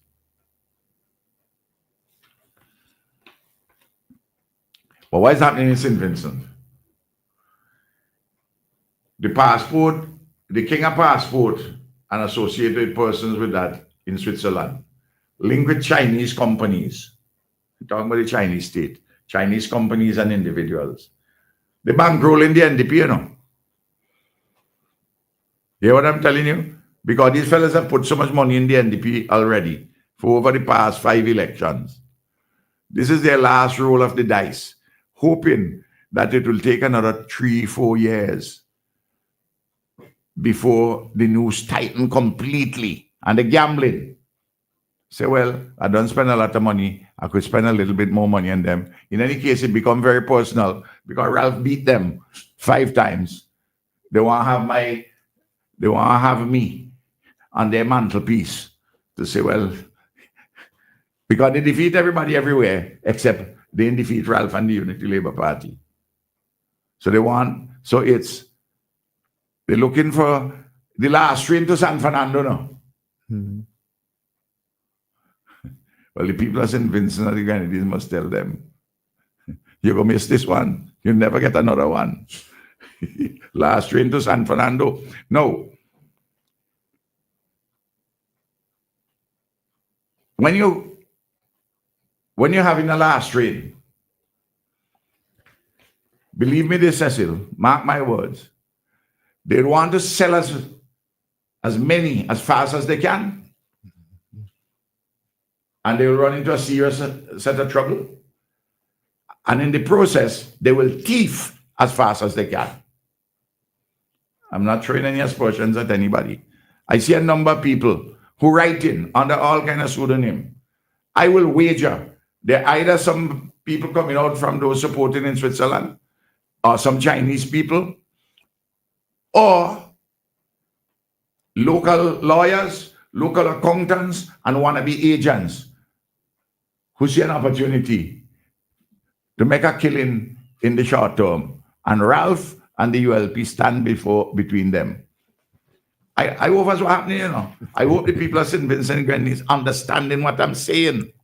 Mr. Prime Minister, help me to understand this. First, we had preferential access to the European market. That was challenged. Yes. We get into the offshore finance industry. Challenge. Now there are some countries developing the CBI program. Challenged. All as a response to the economic issues facing us. For instance, the depletion in aid and the attitude towards giving aid as development aid. What should we do in response? What we have to do is educate our people, train them well, make use of the resources which are around, fishing in the seas, on the lands, do the tourism, because people are always, pigeon, going to want to travel. People having income. And we can sell fish and food to people at the hotels. We can develop other niche areas, whether in pharmaceuticals or other particular things, professional services. In other words, we have to do the hard work. Don't think we can go and crack cocaine, metaphorically speaking, and sell passport and put the future of the country in that hand. Because at the stroke of a pen, they can take it away from you. But hasn't the ULP been doing that for the last 24 years? That's the point. That's the point I want to make. And we talk about training for export. I hate to use the term export, but you know what I mean? Yes. That too is even under challenge with the attitude towards migrant labor, migrant Except work. to say, they always want nurses and they always want good professionals. You see what I mean, Peter? Yes. No. I want to read what they say here, you know. Because, Cecil, the Europeans have now moved from talking to action. You can look for this article under Schengen.news. SCHENGEN, and it deals with EU/Schengen area migration. No. Schengen, I'll use that word more than once. Schengen is a place in Europe where the visa waiver agreement took place, where you have a Schengen visa waiver to enter the 27 countries of the European Union. It used to be 28, but Britain pulled out. 27 of them, the Schengen visa area. And the European Parliament is the body which represents these countries. The European Parliament's committee, this is the article, European Parliament's Committee on Civil Liberties, Justice and Home Affairs has voted to approve amendments to the European Union visa regulations that would target countries running citizenship by investment programs. It goes on. The approval of this proposal could jeopardize visa-free access to the European Union for several third countries offering citizenship in exchange for investments, including the 5 Caribbean nations of Antigua and Barbuda, Grenada, Dominica, St. Kitts and Nevis, and St. Lucia, Schengen.news reports. The proposal was voted, this is in the committee, 41-10 in favor of the amendment by the committee in charge of implementing this arrangement, according to the report. Then it goes on. The Golden Passport programs active in several European countries offer citizenship to wealthy non-European Union nationals in exchange for financial investments. Then they made some reference to something technical. Go on to the next paragraph under the heading, Suspension of Visa Exemption for Third Countries. In the report provided by the European Parliament, Amendment 6 notes, this is the amendment they voted on, that while the European Union respects the right of sovereign countries to decide on their own naturalization procedures, visa-free travel should not be used to attract investors by offering citizenship. In addition, the report goes on, a lack of comprehensive security checks, vetting procedures, and due diligence by such third countries with regard to investor citizenship schemes pose several serious security risks for European Union citizens, such as those stemming from money laundering and corruption. You notice there's almost a symmetry between this perspective and Mauricio. Mm-hmm. They're moving, they have differences about many things, but they're moving from talk now to action. Then, when they say, well, why is it that you don't do like the rest of the OECS? Well, I gave all my reasons of principle, practicality, and lack of sustainability. But I pose this question too. Why serious countries like Trinidad and Tobago and Barbados don't have it? I'm not saying that the countries that have it are unserious. I'm not saying that at all. I'm just making a rebuttal to those who tell me I must follow fashion. I ain't following you if I think I am going to end up over a cliff. If you have 50% of your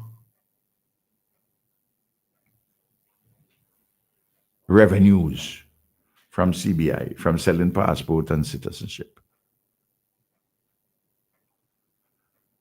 how are you going to replace that? How are you going to replace that? If you got 30%, you remember the analogy about the cocaine, crack cocaine, you have withdrawal symptoms. But it's not then one man go have withdrawal symptoms, you know. Not one user. It's a whole country. 110,000? From the beginning, I said to the people of this country that we must do things which are more sustainable, longer term. I grew up, Cecil, in a hard-working peasant, small business family. I grew up in a community devoted to hard and smart work.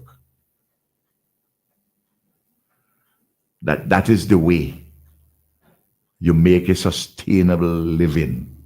You educate yourself, you train yourself, you do things, whether in agriculture, fisheries, or services of one kind or another. Easy come, easy go. Those things are instilled in me from the time I'm a boy.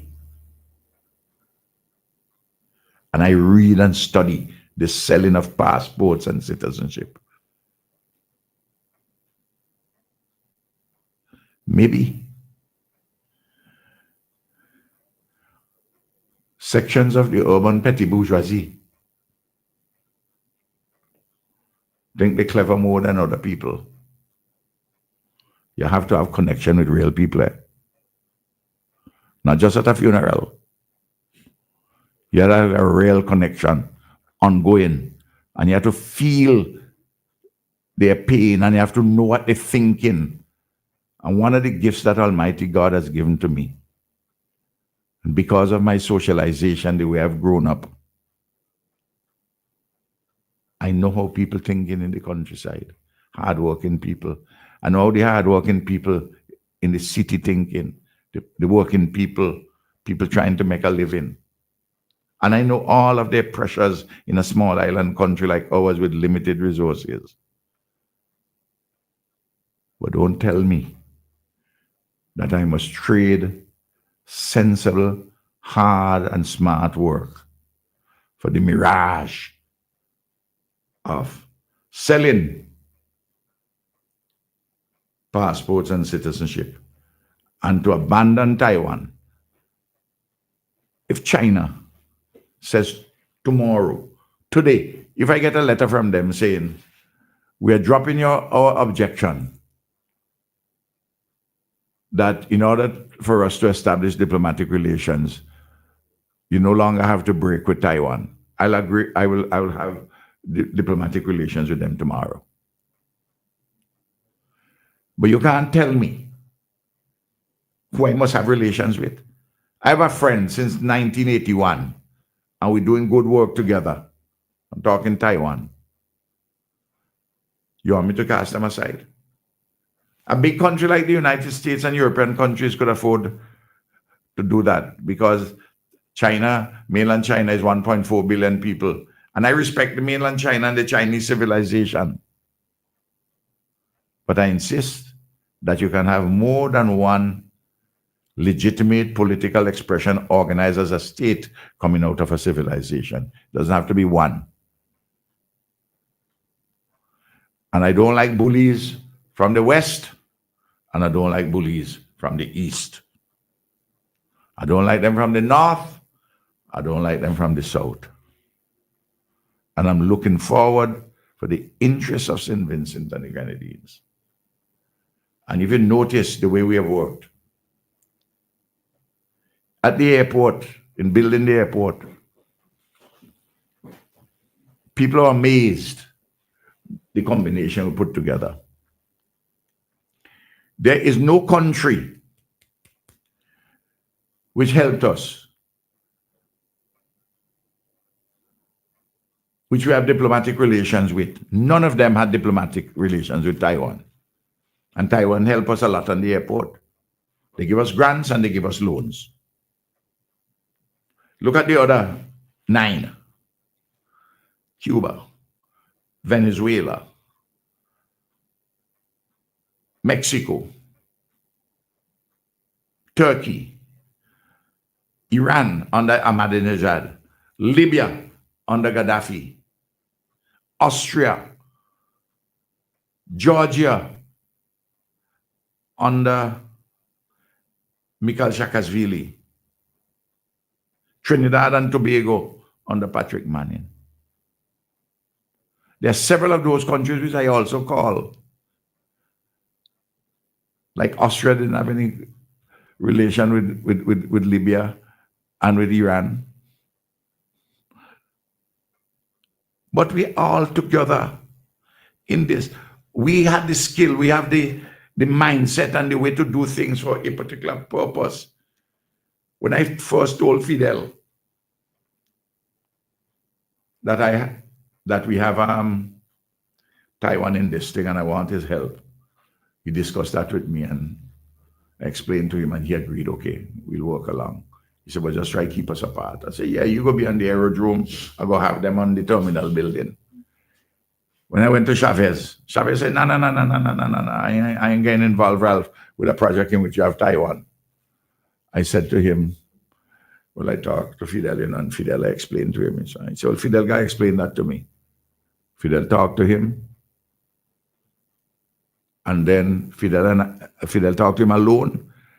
And then at Puerto La Cruz, Fidel in Venezuela, Fidel and I spoke to Chavez personally, and he saw the point.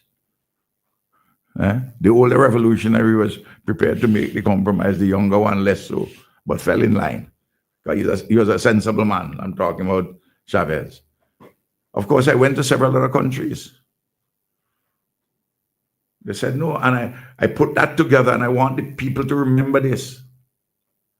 Put them together.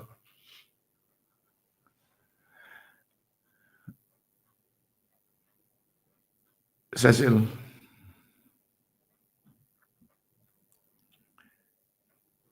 the amount of diplomacy that you needed to put them together wasn't easy. First of all, whoever went to CDB, they say no. World Bank say no. European Union say no. European Investment Bank say no. The agencies in US, Britain, and Canada say no. But when I almost completely finished building it, I went back to the agencies in America and Canada and Britain, and they saw that I was not crazy, man. They saw that the thing was done before our very eyes. They then guaranteed soft loans for me to equip it, build it, the tower and all the rest of it, and fire trucks and all the rest of it. So Britain, Canada, and America came into that. But on the back end, when I done build the thing, basically. No. That is the kind of work that you need to do, Pijan. And I end up now owing less than 200 million, less than 180 million on it. And it's 8 years. They said we'll pay for this white elephant for the rest of our lives. You remember the talk? And what is happening now? 450 people working out there. 950 down at Sandals. I don't want to go to other hotels. And more airlines coming? More airlines coming. I say, build it, and they will come. Because we'll get things. They say, no. Every major issue, I'm telling you, Cecil, Rabica Bridge, Argyle International Airport, Canawan Jetport, our main port, the Modern Medical Diagnostic Complex, where we move Arnesville Acute. Arnesville Acute, all the big ones, which they make noise about against us. All of them have been proven correct. Every single one of them. And all the other things, 100% mortgages. Why Boucher don't talk about the 100% mortgages? Why he doesn't talk about the reclassification? Well, Prime Minister, I want us to open up the line a little bit. So Thank you very much. Maybe he might call in, you never know. I'd like him to call in. I'd like him to call in. You know what I mean? Yeah. Because he will tell you honestly when you talk to him. He said this government has done well for the public servants. Very well. Well, I would like to invite him to call. Very well. But they have a, you know, if a man got a political bee in the bonnet, and people have to separate those who are political bees in the bonnet. Those who got, some of them who got something in the crop. You know? We should open. So yes, because a few people have been trying to get in. I've been. So let's remind the persons who wish to call us, 457-9997. And that number, you can call us WhatsApp or the regular line, or you can send us a message, and we would have the Prime Minister respond to your message, or you make a comment, and we'd go from there. So 457-9997 is the number to reach us here. While we wait on your call, first call, and we have one now. So let's take this one. Good morning. Sorry, good afternoon. Good afternoon, everyone. Good afternoon to you. I have what Ralph is saying there, I have No, my friend. Hello. Uh-huh. On this Yeah. program. My name is Daniel. That My too, name is Daniel. I know, remember. but hear me. Uh-huh. We have the Honorable Prime Minister in studio with us. So when you call this program, you respect that and you refer to the Prime Minister as such, okay? So you want to go again? But when he called, he doesn't listen. Yes, but when he called, My friend, you're not ready for this program. The number to call is 457-9997 is the number to call. If you wish to call us and have a decent conversation, call this number on WhatsApp or straight. I noticed that few people are calling straight before you can now do that. Yeah, all right. So in the meantime, Prime Minister, until we receive our first call. Yeah.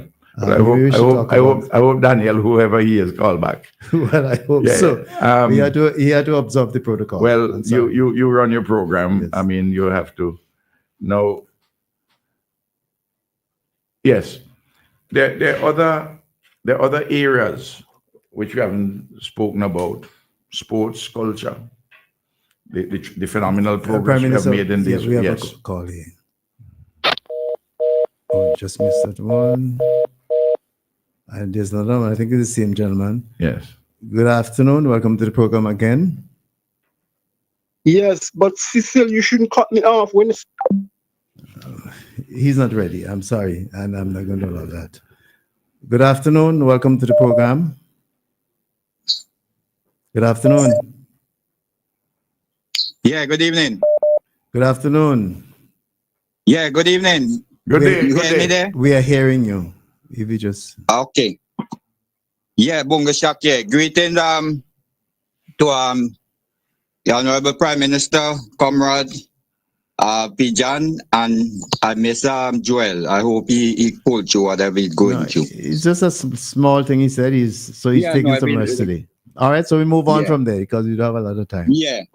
Comrade, let me congratulate you on your 24th anniversary and the rulership of this country and the effort you have made throughout. You know, you have tried, you have tested, and so on, and you have progressed a lot. You know, but although we know in development a lot of things still there to be done, and everything take a step bit by bit. You know, so and I also feel it's a breeze, not a tattoo. And the man who sharpened the axe never be afraid to go into the forest. So I like to commend you highly and just let you know that I'm with you there. I follow everything that you're doing basically. And I like the standard you take against foreign inventors, you know, who comes into these small island states and trying to keep them down, you know. So I love your position that you do take, and I do commend on them. I appreciate, brother. Yeah. Thank you. And just love you to know, comrade, that I touch base with my brethren there, Consul General Fitzhuggins. Yes. I touch with him possible. He said he will attend my mom's funeral, so I tell my sister to make sure that he'll be known and present there, that he represent the council and the government in the Grenadines and mom passing. So. And my condolences again and sympathies again, brethren. Yeah, no, it's to the family of Roger Dalrymple. You know, comrade, these are the Dominican patriarchs, you know, who came here and did a lot for St. Vincent Grenadine, those families, you know. Absolutely. Yeah. Thanks. So give thanks, comrade. God bless. I'll try to see if I can make it, but I need a ride from Cecil, man. Cecil, well, they got plenty ride coming. Go out and stand up. Plenty ride. No, I don't like. You see, I was very privileged, comrade. I don't like go to ride like that. I like have my own personal ride or somebody to ride because I love to hang, you know, and chat, because last time I carried some chips to my van, I took care of a lot of people who van pull out all and left them, and they thanked me a lot, you know. People did not come in my van from my area up here, you know. All so right, if Cecil could link with me, Cecil, I'll ride out to you. If not, I'm not moving. All right. Later. All right, that's so, calling. Bless up yourself, comrade. You overstand. Thank you. Rastafari. Thank you. Thank you. Interesting. You know, the other thing, Cecil, about political stability. Yes, can we come back to that Prime Sure. Minister, because they have a number of calls lining up. Good afternoon. Pleasant good afternoon To to you the too. panel, Mr. Ryan, Pietran, and the Honorable Prime Minister. My name is Anita, my comrade and friend. Comrade leader, how are you? I'm fine. Are we talking about Anita from Shops? Exactly, Same on. exactly. Well, I, there was another Anita, who I know. And not only that, her name is Anita Phillips too. yes. Well, the professor when he sing no, remember It wasn't me though. But it wasn't me. Anita, you remember he love Calypso to Anita no. I know, but it wasn't me. It All wasn't me. right. Comrade leader, I'm telling you, I'm in solidarity. And in times like these, when people would ask me, "Oh, Anita, well, you miss home," is in times like these because I would have been running with a pot of food on my head all right now. I know that But Anita. it is what it is. And I tell you, Vincentians, I'm talking to the whole of St. Vincent and the young people. I hope they sleep with their own eyes, wake up with it, and put on their thinking cap. Because I tell you, comrade, that time when Mama G put you out, she put you out for the time like today and these trying times. Thank you. Like sometime when I'm talking with a comrade and say, but Anta, you think if I'm comrade leader being the when banana money, I say, well, here, he would have been long gone. God put him for this time. And I don't know, but I don't know. I can't see that people are saying this and would want to put the NDP in power. I don't know, comrade. But listen, I know that the time is short. May God continue to bless you. May He meet you at the point of your needs. May He grant you more wisdom than the one you have. And Thank you. whenever at the end of the day, that He give you strength, courage, and wisdom so you leave no unfinished task behind, Thank as you. you always say. Thank you. And yes, and I will be listening this evening. I hope my internet doesn't fail me. I'm looking forward for the speech. I remember comrade leader, and I'll give you this joke. Somebody called me this morning and asked me, what you miss? That's why I bring up the pot of the food. I said, girl, I'd have been preparing right now. She said, but don't worry. You still, no, she said, good morning, Miss ULP. So I thought she was talking because I'm always talking ULP. She said, but you're raining, Miss ULP. You remember in 2000, comrade, when you Yes. called me at Gill Shed, Yes. right? And I remember when you came up to me to present me the bouquet, Yes. and you kissed me on both cheek, and you Yes. whispered in my ears, and you said, my princess, I didn't know you have such talent. Continue to use it. It would take you places, And I remember those encouraging words. And Thanks. I didn't get to break bread with you when I was home in December, but I understand your busy moment. But I was glad that I got to meet you at my adopted son book luncheon. Comrade, take God's care. And Thank you. I love you from inception. I love you too, Okay, Anita. Pigeon. I'll catch God you bless. tomorrow with your rank, Pigeon. Okay. Take care. Okay, All right, bye-bye. Anita. Thanks for calling us. Okay, Mr. Ryan, you're very welcome anytime. Okay. Bye-bye. Good afternoon. Welcome to the program. Hello, good afternoon, guys. My name is Franklin. Dr. James, greetings. Yeah. My How are you? my Cuban doctor from Yeah, how are you? Mesbu. How are you? Hi, all right, man. Something now. I want the Prime Minister to explain to people because you read for Facebook and you get some nonsense. Money is when country gets grants, loans. How does the money come into the country? Because you read Facebook and you get the impression that some people think the money comes in suitcase and childboard back ministers who hold it in some place where they had the key that they could take what they want and hand it over. Every cent that comes to the government of St. Vincent and the Grenadines comes to the Consolidated Fund. I will tell you something. When the ambassador of Taiwan comes, for instance, for example, and presents a check to the government in relation to agreements which we have had before, above our level with the government, the check is marked Accountant General. She hands it to the Prime Minister. As soon as I get it, I give my permanent secretary. I said, would you send this to the Director General of Finance and Planning and do photocopies for the Accountant General and for the Minister of Finance and Planning there. And the Director General of Finance and Planning sends it to have the Accountant General deposit it into the consolidated fund. There's one consolidated fund for the government. That's where the money goes. So it goes in there, and it can only come out through appropriation, because that money would have been budgeted for. And then it has to be appropriated in Parliament to spend on a school, a hospital, yes program, set program, you know what I mean? Or any of these, whatever programs you agreed upon. And my understanding is that money comes in tranches. And when you get a tranche, you spend it. Somebody comes to inspect to make sure that it was properly spent. We have to provide reports on an ongoing basis. Reports on an ongoing basis. You see on Facebook that who thief this and this other nonsense. Yeah. Well, you know, to tell you the truth, I don't think that even those persons who write it believe it, but they're just trying to see if they can. But surprisingly, we had gullible people, some gullible. Yeah. Well, they might have some gullible people whom they would try to convince, but thank God, you know, more and more people are intelligent, people sift things, and I have confidence in the people's judgment in St. Vincent and Grenadines. They've been trying this for the last 25 years, you know, since 1998, and they ain't succeeding. Another thing I just want, there's also this notion that as if, well, when there's a disaster, there's some stockpile of money somewhere where somebody could just send out a message and say, send.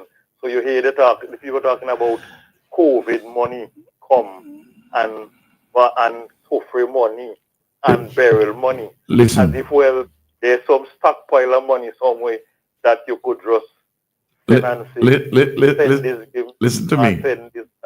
Franklin, Franklin, the money which you get when a disaster strikes, little bits of money, $100,000, $200,000 to help with emergency, the relief effort. To put up the 1,000 or so persons from July last year to the end of December in touristic accommodation, people who have lost their homes and the like, it's over $3 million it cost the government. Nobody give us $3 million for that. One of the things you hear me emphasize all the time, we have the contingency fund, which is our money. Remember, we are earmarked by law 1 percentage point of the VAT to go to the contingency fund. So you have $50 million there. You try to see if you could do with the World Bank the catastrophic deferred drawdown option to see if you could have another $54 million there. So that, and that is loan money, but you put it aside at the World Bank. We're going through another cycle with that now. And then those things are really just to help immediately. They're not enough to take you through the problems. You have to clean up a loan after burial is nearly $30 million. The housing program would be $450 million. I don't have all the money one time, but as I gather, I build. And even if I had all the money one time, I don't have all the workers to do what I want to do. You take, for instance, now, we have 20 persons here from Romania through Ian Waste Organization. But I'm going to Romania. I'm taking a plaque with those 20 workers for appreciation, which I'm going to give to the Prime Minister in Romania. One of the memoranda which I'm signing has to do with disaster preparedness and disaster management, so that an Eastern European country, which is inside of the European Union, we can build links in a particular area. I have a couple of people there already studying at universities to build it further, looking now for further investments and for tourists coming from Romania. You notice how you got to do this thing, but you use different levers. Before I come off the line, I want to ask just a provocative question. What do you think, is CARICOM still a serious institution? Yes, we have all line of this fact. No, and I'm asking the question because I noticed the way in which the likes of Marco Rubio trying to pick off CARICOM members, and the reaction of the Prime Minister of the largest English-speaking Caribbean country in a press conference with Marco Rubio, and I don't know. But you can. Marco Rubio, the Americans insist not dealing with CARICOM as a whole, dealing with individual. All the talks are bilateral. Bilateral, and you're looking for spaces, and we have to find our own spaces all about. But you find them with America. Pointed in the manner in which the Prime Minister of Jamaica is dealing with the thing, and the manner in which his body language in that press conference, Diesel, to me, I mean, it doesn't engender confidence at all. Anyhow, all the best, fella. Thank you very much, man. See you later. Thanks for calling. Good afternoon. Welcome to the program. Good afternoon. Yeah, good afternoon, gentlemen. Do us a favor. First of all, move away from your device or turn it down, please. Oh, I'm not even close. I'm in the kitchen. Well, we were hearing a loud feedback. But go ahead. It sounds like Caddy, okay. And I see your name. Anyway. Yeah. Caddy the Great of Pennsylvania. yes. And South Rivers. Yeah. I was there since for about 3 months. I saw you all the time. During the cricket season, I didn't know until you're gone that you were wrong so long.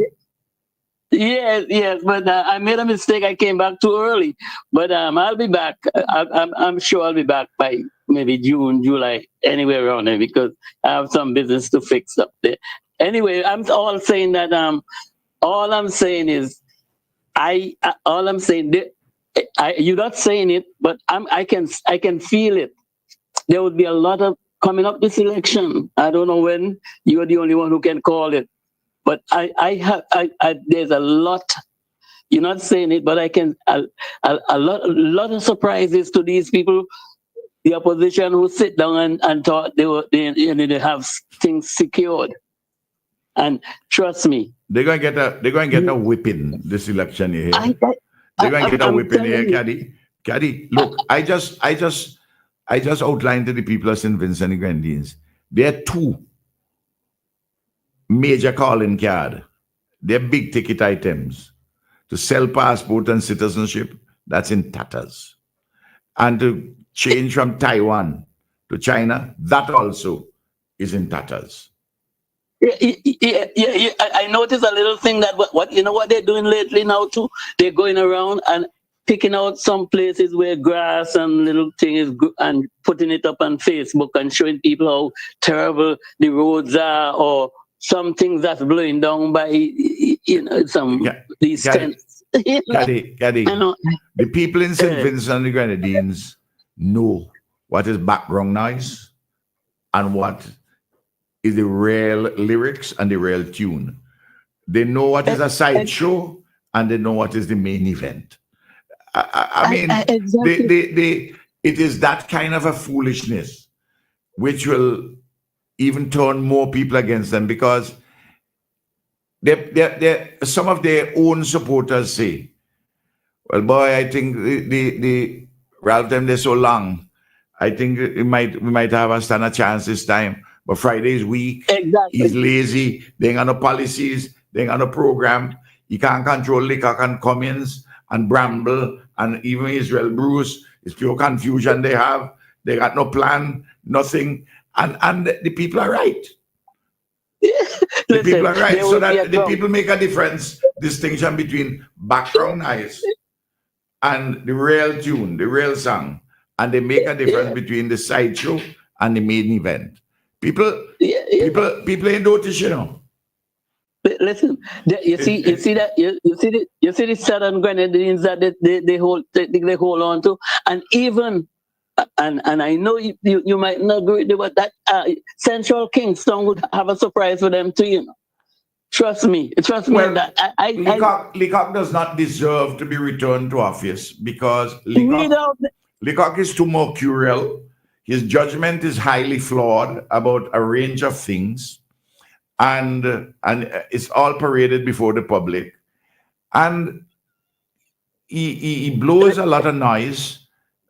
But where is the representation of the people in practical terms? Come into Parliament and ask a question, and occasionally making a telephone call to somebody to do something for somebody in Central Kingston. These guys are part-time. These guys are part-time members of Parliament, hoping that people are going to get fed up with Ralph and the thing fall in their lap. But it doesn't happen like that. The people are not fed up with Ralph, and people don't throw government in your lap like that. Exactly. Those three. Caddy, we have a 3 minute. We have a 3 minute. I know. But you watch those three Kingston seats anyway. Thanks for listening to me, guys. Thanks, Daddy. Yes, just to remind those who wish to call us, I see a number of calls are coming in. One is now. Greetings, Kojo. Welcome to the program. Yeah, good day. I just called to say happy 24th to my party that I was with since I was a kid, I should say, not the Labour Party. You forget that you were one saying that Labour and MNU should join up. You remember me and you and others stapling up cycle style the roll off, and I guess that the machine Unity newspaper. You remember that, Kojo? Long time, man. Long time. Wrong by the old St. Martin School area. St. Martin School. Yeah. Anyhow, another thing I was calling for, I think the guy who was trying to call in, he was trying to call in to ask you about crime and all kind of thing. Because he'd been calling every morning. Well, we don't know, Kojo, we don't know. So let's not. But I'm willing to engage anybody on any subject. I know why I can say that because he was calling in the morning program with the ladies after Pigeon.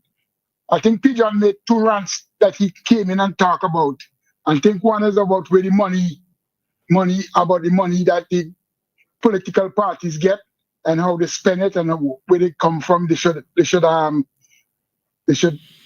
let the public know about the money that they collect and how they spend it. I think that was one as Pigeon front. I asked whether or not parties should divulge their source of financing. Right. And that was one of the questions he came in and asked about later after you finished. All right, Kojo. Okay, I was just saying that, yeah. Fair enough. Anyhow, I'm here watching and I'm listening, and I'm gonna be home today, just to be sure I'm in the part of the 24. Thank you, man. I appreciate it. Thanks for calling. Have a good day.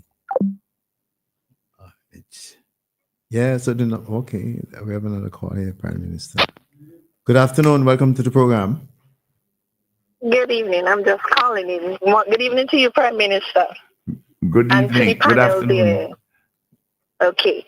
Well, I've been listening to the program, and I would say, unless you are not doing something good that persons do not see and appreciate or is driven by, you will not have the favoritism.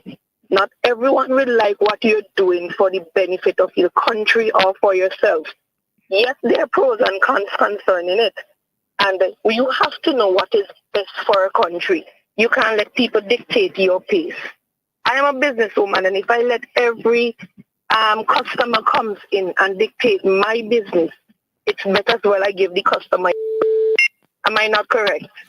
You make a lot of sense. You take account of what your customers want. You have to study the market. But you have to make your determination finally. That is so true. In the case of politics, I tell people, I'm a representative, I'm not a delegate. I have a mind of my own. If I'm a delegate, 3,000 and something persons vote for me in North Central Windward. Okay. They may have 3,000 and something opinions.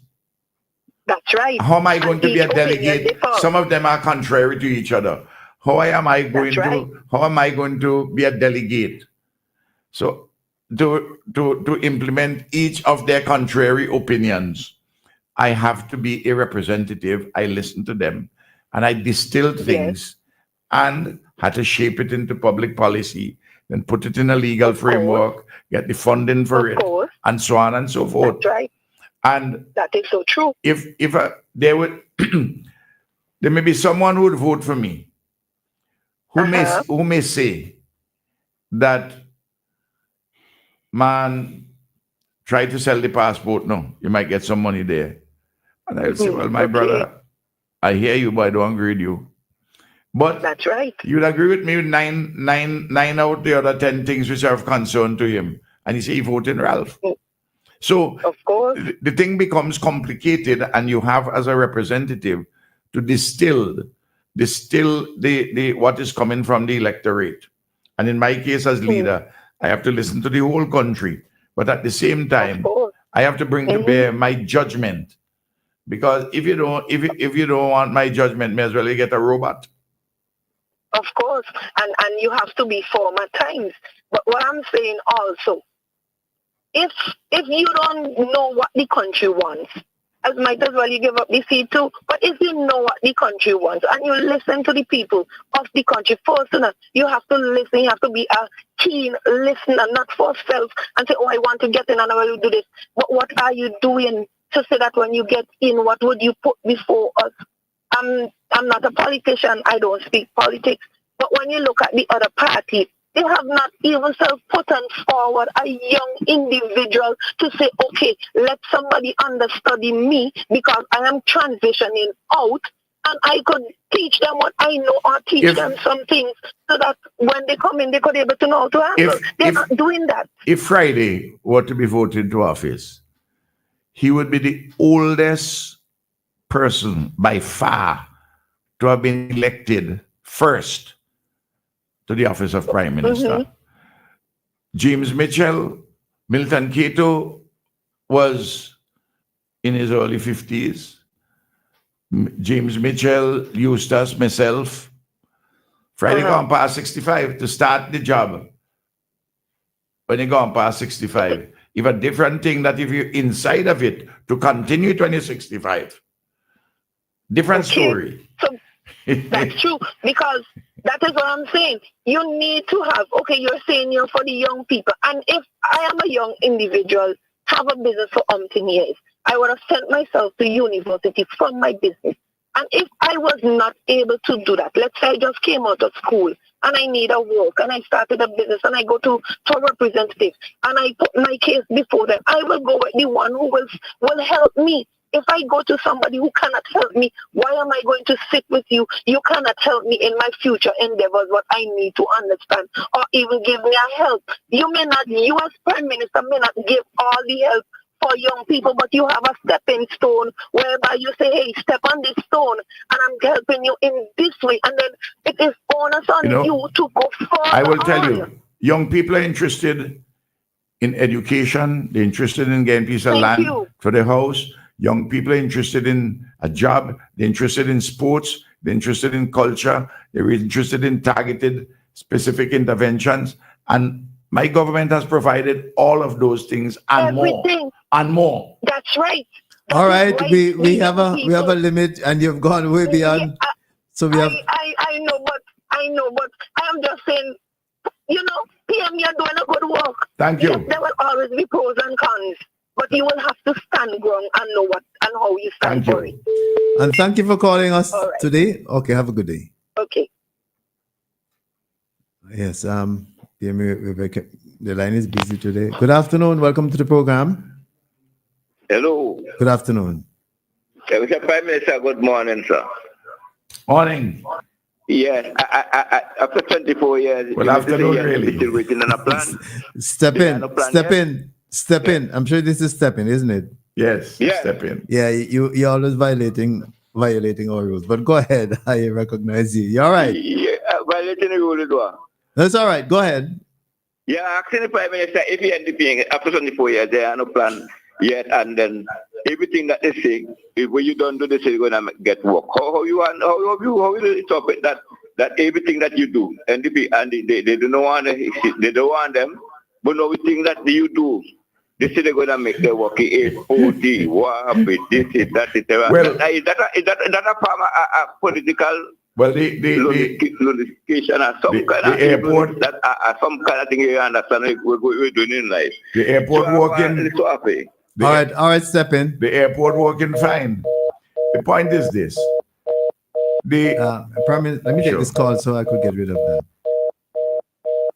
Okay, it's gone. Yes. Yeah. The thing about it, Cecil, when they say they want to make Argyle International Airport work, it is working. What do we have now? We have Virgin increasing their flights even in the summer coming out of London. We have Air Canada coming out of Toronto. We need another airline out of Canada. We have to try and we're working on that and see what we can do. We have an airline coming out of Charlotte, South Carolina. We have 3 airlines coming out of New York. Cal, JetBlue, American. We have American coming out of Miami. We're having another airline which is going to come out of Atlanta, Georgia before the end of the year. They will make their own announcements. I don't want to make it for them. Atlanta and JFK, New York, are the 2 busiest airports in the United States of America. The one in Atlanta is a hub for the South. Of course, Miami is a link point to all of Latin America, and have links to the eastern seaboard also. But we have from important, we have New York and we have Charlotte in the Carolina. So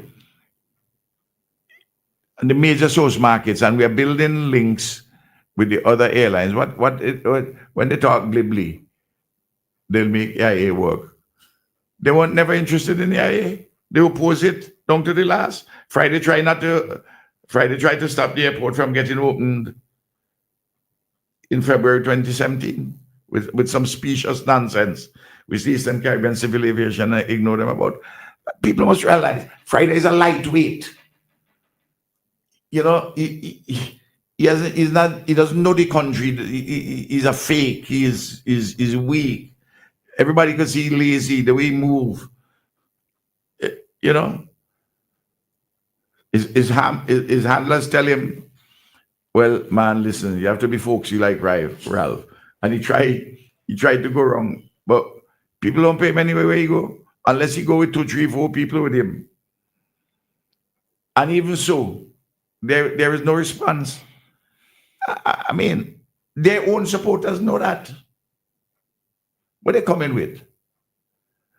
Then you have several of them on the other side. They just pure bile and anger. They will bring about so much instability because they're disunited. We have a call, Prime Minister. Let's take this one. Good afternoon. Welcome to the program. Good afternoon. Hello, yes. You need to move away from your device or turn it down. Otherwise, you're getting a feedback. Yeah, please. Well, man, you have to be folksy like Ralph. And he tried to go wrong. But people don't pay. Can you move shift? Okay, that's better. Go ahead now, please. Afternoon. Good afternoon. I want to say good afternoon to the Prime Minister. Yes, my brother. I'm here. Yeah, honorable. This is Rasai, boss. Yeah, how you doing? Rasa in a long time. Hi there, man. How your health? Well, right now I'm walking. I'm in bed. I gotta come and look for you. Don't give me a lot of tricks. I go have to come and look for you, comrade. Can you give me a- I'm going to look for you. Oh, the phone is gone. Yeah, I got to Last organize. I'm going to look for him. Yeah, I didn't realize. Yeah, I didn't know. I didn't know his that. But voice. from the time I heard his voice, Yeah. that's why I asked him how is he. His voice. Oh. Yeah. No. Well, you may have other people calling. I was going to say something. No, go ahead, Prime Minister. There's nobody right now. No. Cecil, this question which I mentioned about political stability, it is something which is important because it is vital for economic stability, important for social stability. Nobody has been fired in 24 years by me from my cabinet. None has resigned from my cabinet. Yet we have changed people at election cycles. We are changing 6 in the coming elections, 6 candidates. North Windward, South Windward, Central Kingston, West Kingston, Southern Grenadines, and South Leeward. 6. No. And everybody has stayed supporting the party. Because the way we function, we have a democratic organization. We work out our policies. We have them detailed in the manifesto. We share the same broad philosophy, the vision for our people. And the independence in our foreign policy and practical approach, the way we strengthen regional integration, all of these things. The people look at, I've had the progress we have made is despite the fact we have had 12 major weather disasters. Then we had volcanic eruption, COVID, the global economic meltdown. 9/11. 9/11. Look at how we have handled. We have a call, Prime Minister. Let's Yes. take this one. Good afternoon. Welcome to the program. Yes, hello, good afternoon. My name is Richard Byron Cobb. Hey. Good afternoon, Prime Minister. How are you doing? Richard the Lion Hat. Yes, sir. How are you doing? Hey, all I right, just have man. 2 very brief questions for you. Very brief, but I think they're important. Firstly, it is not my conviction that the victory of the ULP at the next election are going to roll in on the wheels of inevitability. I don't believe that. I believe that this is a battle and you have to win it. I don't subscribe to that. But probably you see it differently. But because I see it that way, I think there's something wrong with the messaging of the ULP. I mean, the party has done more than enough. The government has done more enough to win every single seat. That is my conviction. So my first question is whether or not you think the messaging needs to be changed. The second thing is this. I don't know if you saw it, but there was a news release that Grenville Williams from South Leeward has challenged Nature Stevenson to a debate. And it went viral. I don't know if you saw that. But the thing is that some people now are saying that every candidate in every constituency, they should have these debates. What is your view on that? And are you willing to debate Godwin Friday? Those are my 2 questions. Okay. Have a great day. Well, I deal with the second one first. Yeah, he's gone. Yes. Grenville made that suggestion weeks ago when he was recommended by the constituency conference of South Leeward. And he put out that challenge to Nature because a lot of people feel that Nature's own articulation has some problems in the parliament.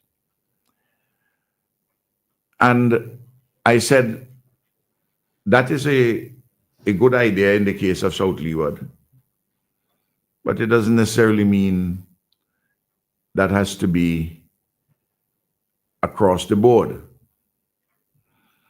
In the case of the leader of the party, the both political parties, we are in parliament every single month, sometimes twice a month.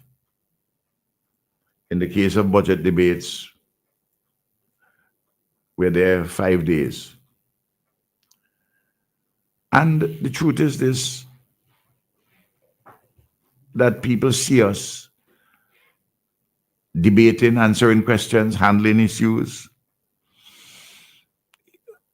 A debate, two debates, as you notice them in the United States, they turn out like beauty contests. A journalist asks you a question, how would you deal with unemployment? You have to answer that in 1 minute. Well, you can't answer it in 1 minute, except to give a facile headline, which leaves more questions unanswered. But people listen to your debates week in, week out. Friday and I have been in the parliament.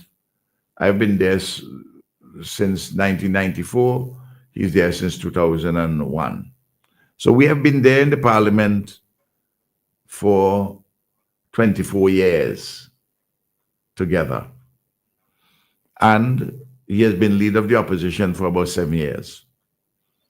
And we have crossroads, we have debated issues, and those debates are there. I don't know, frankly speaking, that there's any value for the country in Friday night to have a debate. Most people will say, well, Ralph, you'd eat him alive. But I don't think it will be of any great value. But they will listen to you now today and say that you back down. I'm not backing down. There's not been the issue has not arisen. I'm not backing down. There was a few years ago, someone raised a question, a journalist, about a debate between Eustace and Ralph. And I don't think either of us was really interested, because both of us shared the same position, that we debating each other all the time in the parliament. It could turn out as a beauty show, a beauty contest. You see the debates in Canada, in Britain, you see the debates in America. What are they? Are they not more or less beauty contests? What happens out of them? So some journalists may wish to hype that. But I don't know if that is going to add any real value to public discourse. The second part of the question, there's always room to improve your messaging. Modern political parties in the truncated media landscape have challenges, because I'm on WEFM now. I'm talking now for over 2 hours.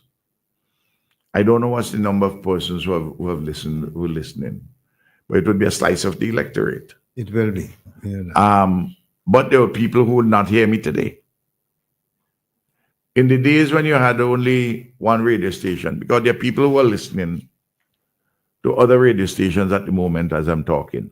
Some of them dealing with church issues, some of them music, some people gone about their own business. So you just have to be repeating things over and over in different fora at different times, and different people have to be doing it. And your message has to be always coordinated on a bundle of central issues. So I think there's always scope to improve messaging, because messaging is something which also changes in accordance with the landscape, including the media landscape. There are a lot of people who will go on and try to create 10 people using different names can go on and keep on Facebook or whichever medium, and looks as though it's a lot of people, when it's not a lot. You mean one person using 10 names? Yeah, one person using 10 names. 10 different names. 10 different names.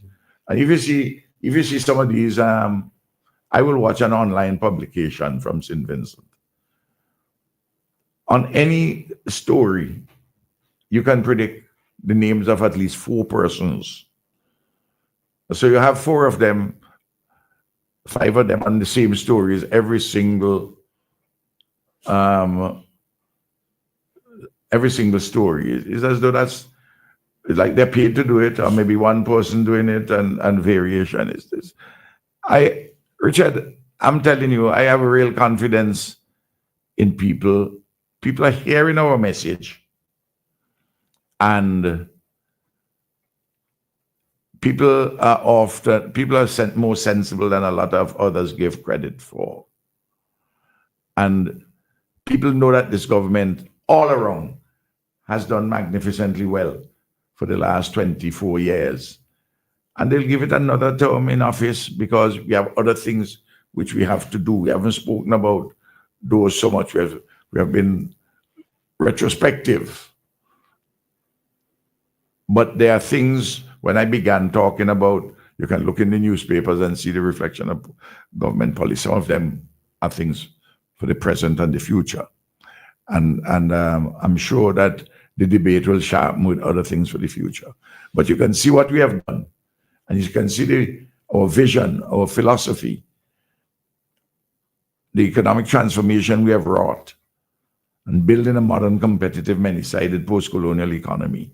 The way we have strengthened governance, taking care of people's specific interests. And the big issues, the Raboka Bridge, for instance, when everybody thought it was impossible, not everybody. But so many persons thought it was impossible. It was done. It has transformed north of the river. And that is what happens to some iconic projects. But none of those things, people thought they could never be done. And we have done things, big things, which people thought could never be done. The education revolution. When we started, that make no sense, you can't accomplish that. We have accomplished it. We can't do the stadium at Diamond, the one in Arnersville. Well, we have done them.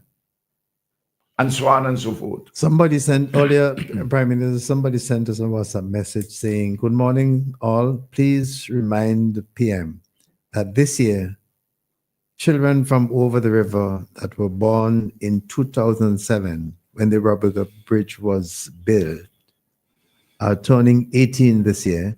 They never experienced crossing that unpredictable river." Yes, and that person is quite right. And of course, in families, people talk about it. But we also have to be talking about it all the time. But we can't stay only on that. We have to go to the future too. Mm-hmm. Mm-hmm. All right. So, Prime Minister, we've been at it a long time. Yeah, and you have to get rest. Yes, I have to go and do my thing. So we have to tie up now. As usual, it's always wonderful to have you in the program with us. I'm happy to be here all the time. And it adds so much value to our program and today. The whole discussion space in St. Vincent and the Grenadines. So we thank you. I want to make one final appeal for consideration by Vincentians, for recognition that the world is becoming far more complicated, far more complex, far more difficult to maneuver. And you require leadership of a particular quality. And you cannot buy leadership on the supermarket shelf of Massey, Graves, or Randy's. You can't buy it like you're buying a box of cornflakes. There are a lot of people who have information, Cecil. Some, of course, have no information and express opinion. But you have a number of people, Pijan, who have information. You can go on the internet and get it. This device here, in our hands, we can get it. But information is not yet knowledge. You have to understand the interconnection between different bits of information, and particularly where there are causal connections to arrive at some sense of knowledge. Sometimes the knowledge you arrive at is tentative because the conclusions drawn from the interconnections are not always clear. So you then have to go beyond knowledge to have understanding, which is a total product of comprehension of phenomena before you and all their interconnections. And then you have to have wisdom. And and you have to apply your heart to wisdom, and then you have to have judgment. Now, I used to teach this kind of a thing to university students, social scientists, and I will use social science categories. How do we build concepts from abstractions? Concepts at different levels.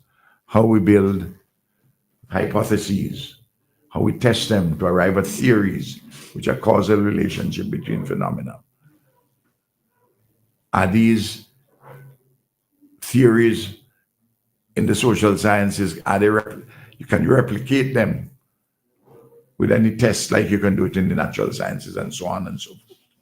But I've written it, I've spoken about it in the manner in which I've spoken about information, knowledge, understanding, wisdom, and then mature, relevant judgment. Because most people who read the Hebrew Bible will understand them, because these are themes in Psalms, in Proverbs, in the book of Ecclesiastes. These are propositions which have guided ancient civilizations, certainly guided the Hebrew people. And in this complicated world, this complex world, you need to have leaders of a particular quality who understand all these things and more, and who have a track record of dealing with these things. We in St. Vincent and the Grenadines have little margin for error. Trump has a greater margin for error. Starmer, the Prime Minister in the United Kingdom, the Prime Minister in Canada, the President of France, the President of China, of India, of Russia, they have larger margins to make mistakes. We have small margins. You may say a mistake by Putin or Trump may have catastrophic consequences worldwide, but the margins still are wider for error. There's so many different structures and systems and the resources that they have. We don't have much margin for error. And I want to remind everybody about that. And stability, political stability, your track record, your philosophy, your vision, your policies, your program, things which connect with the tried and tested values of our uplifting values of our Caribbean civilization. This facile fly-by-night kind of a thing, which you get from the opposition, just wouldn't wash and would lead us to disaster. And I think I've demonstrated that today. Somebody wanted, I just realized on my phone, wanted you to give an update on the Modern Port, but perhaps you could do that Wednesday. On the Modern Port? Yeah. Yeah, we are coming along. We will need they will need some more resources, because as always we had anticipated that, and even though what we have budgeted for this year is reasonable, but we'll need some more resources. But as Benava had answered, the opposition leader, Minister of Ports, that if there's any requirement for additional resources, we know how to tap them, and we have been in touch with people. But we are on target, and we'll open it. I think they'll hand it over to us, if all been well, maybe June. The port may open it in August or whatever. But we are pretty much on target. Mm-hmm. All right, Prime Minister. So everything is pointing to the Chateau Recreational Park in absolutely Rabuka it's a big later. evening. Okay. And the Garifuna community internationally has declared me a messenger of Chateaubriand, and I shall be a messenger of Chateaubriand this evening. All right. Well, thank you very much for being with us today, and want to thank the Star FM and Garfiner Radio for accommodating us also by carrying the broadcast. Pijan? No comment from me at the moment. All right. We had a good program. I Great really program enjoyed it. as usual. Great program as usual once Prime Minister is on.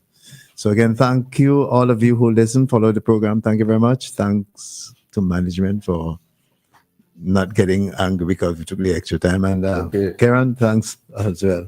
All right. My name is Cecil Ryan. Good afternoon.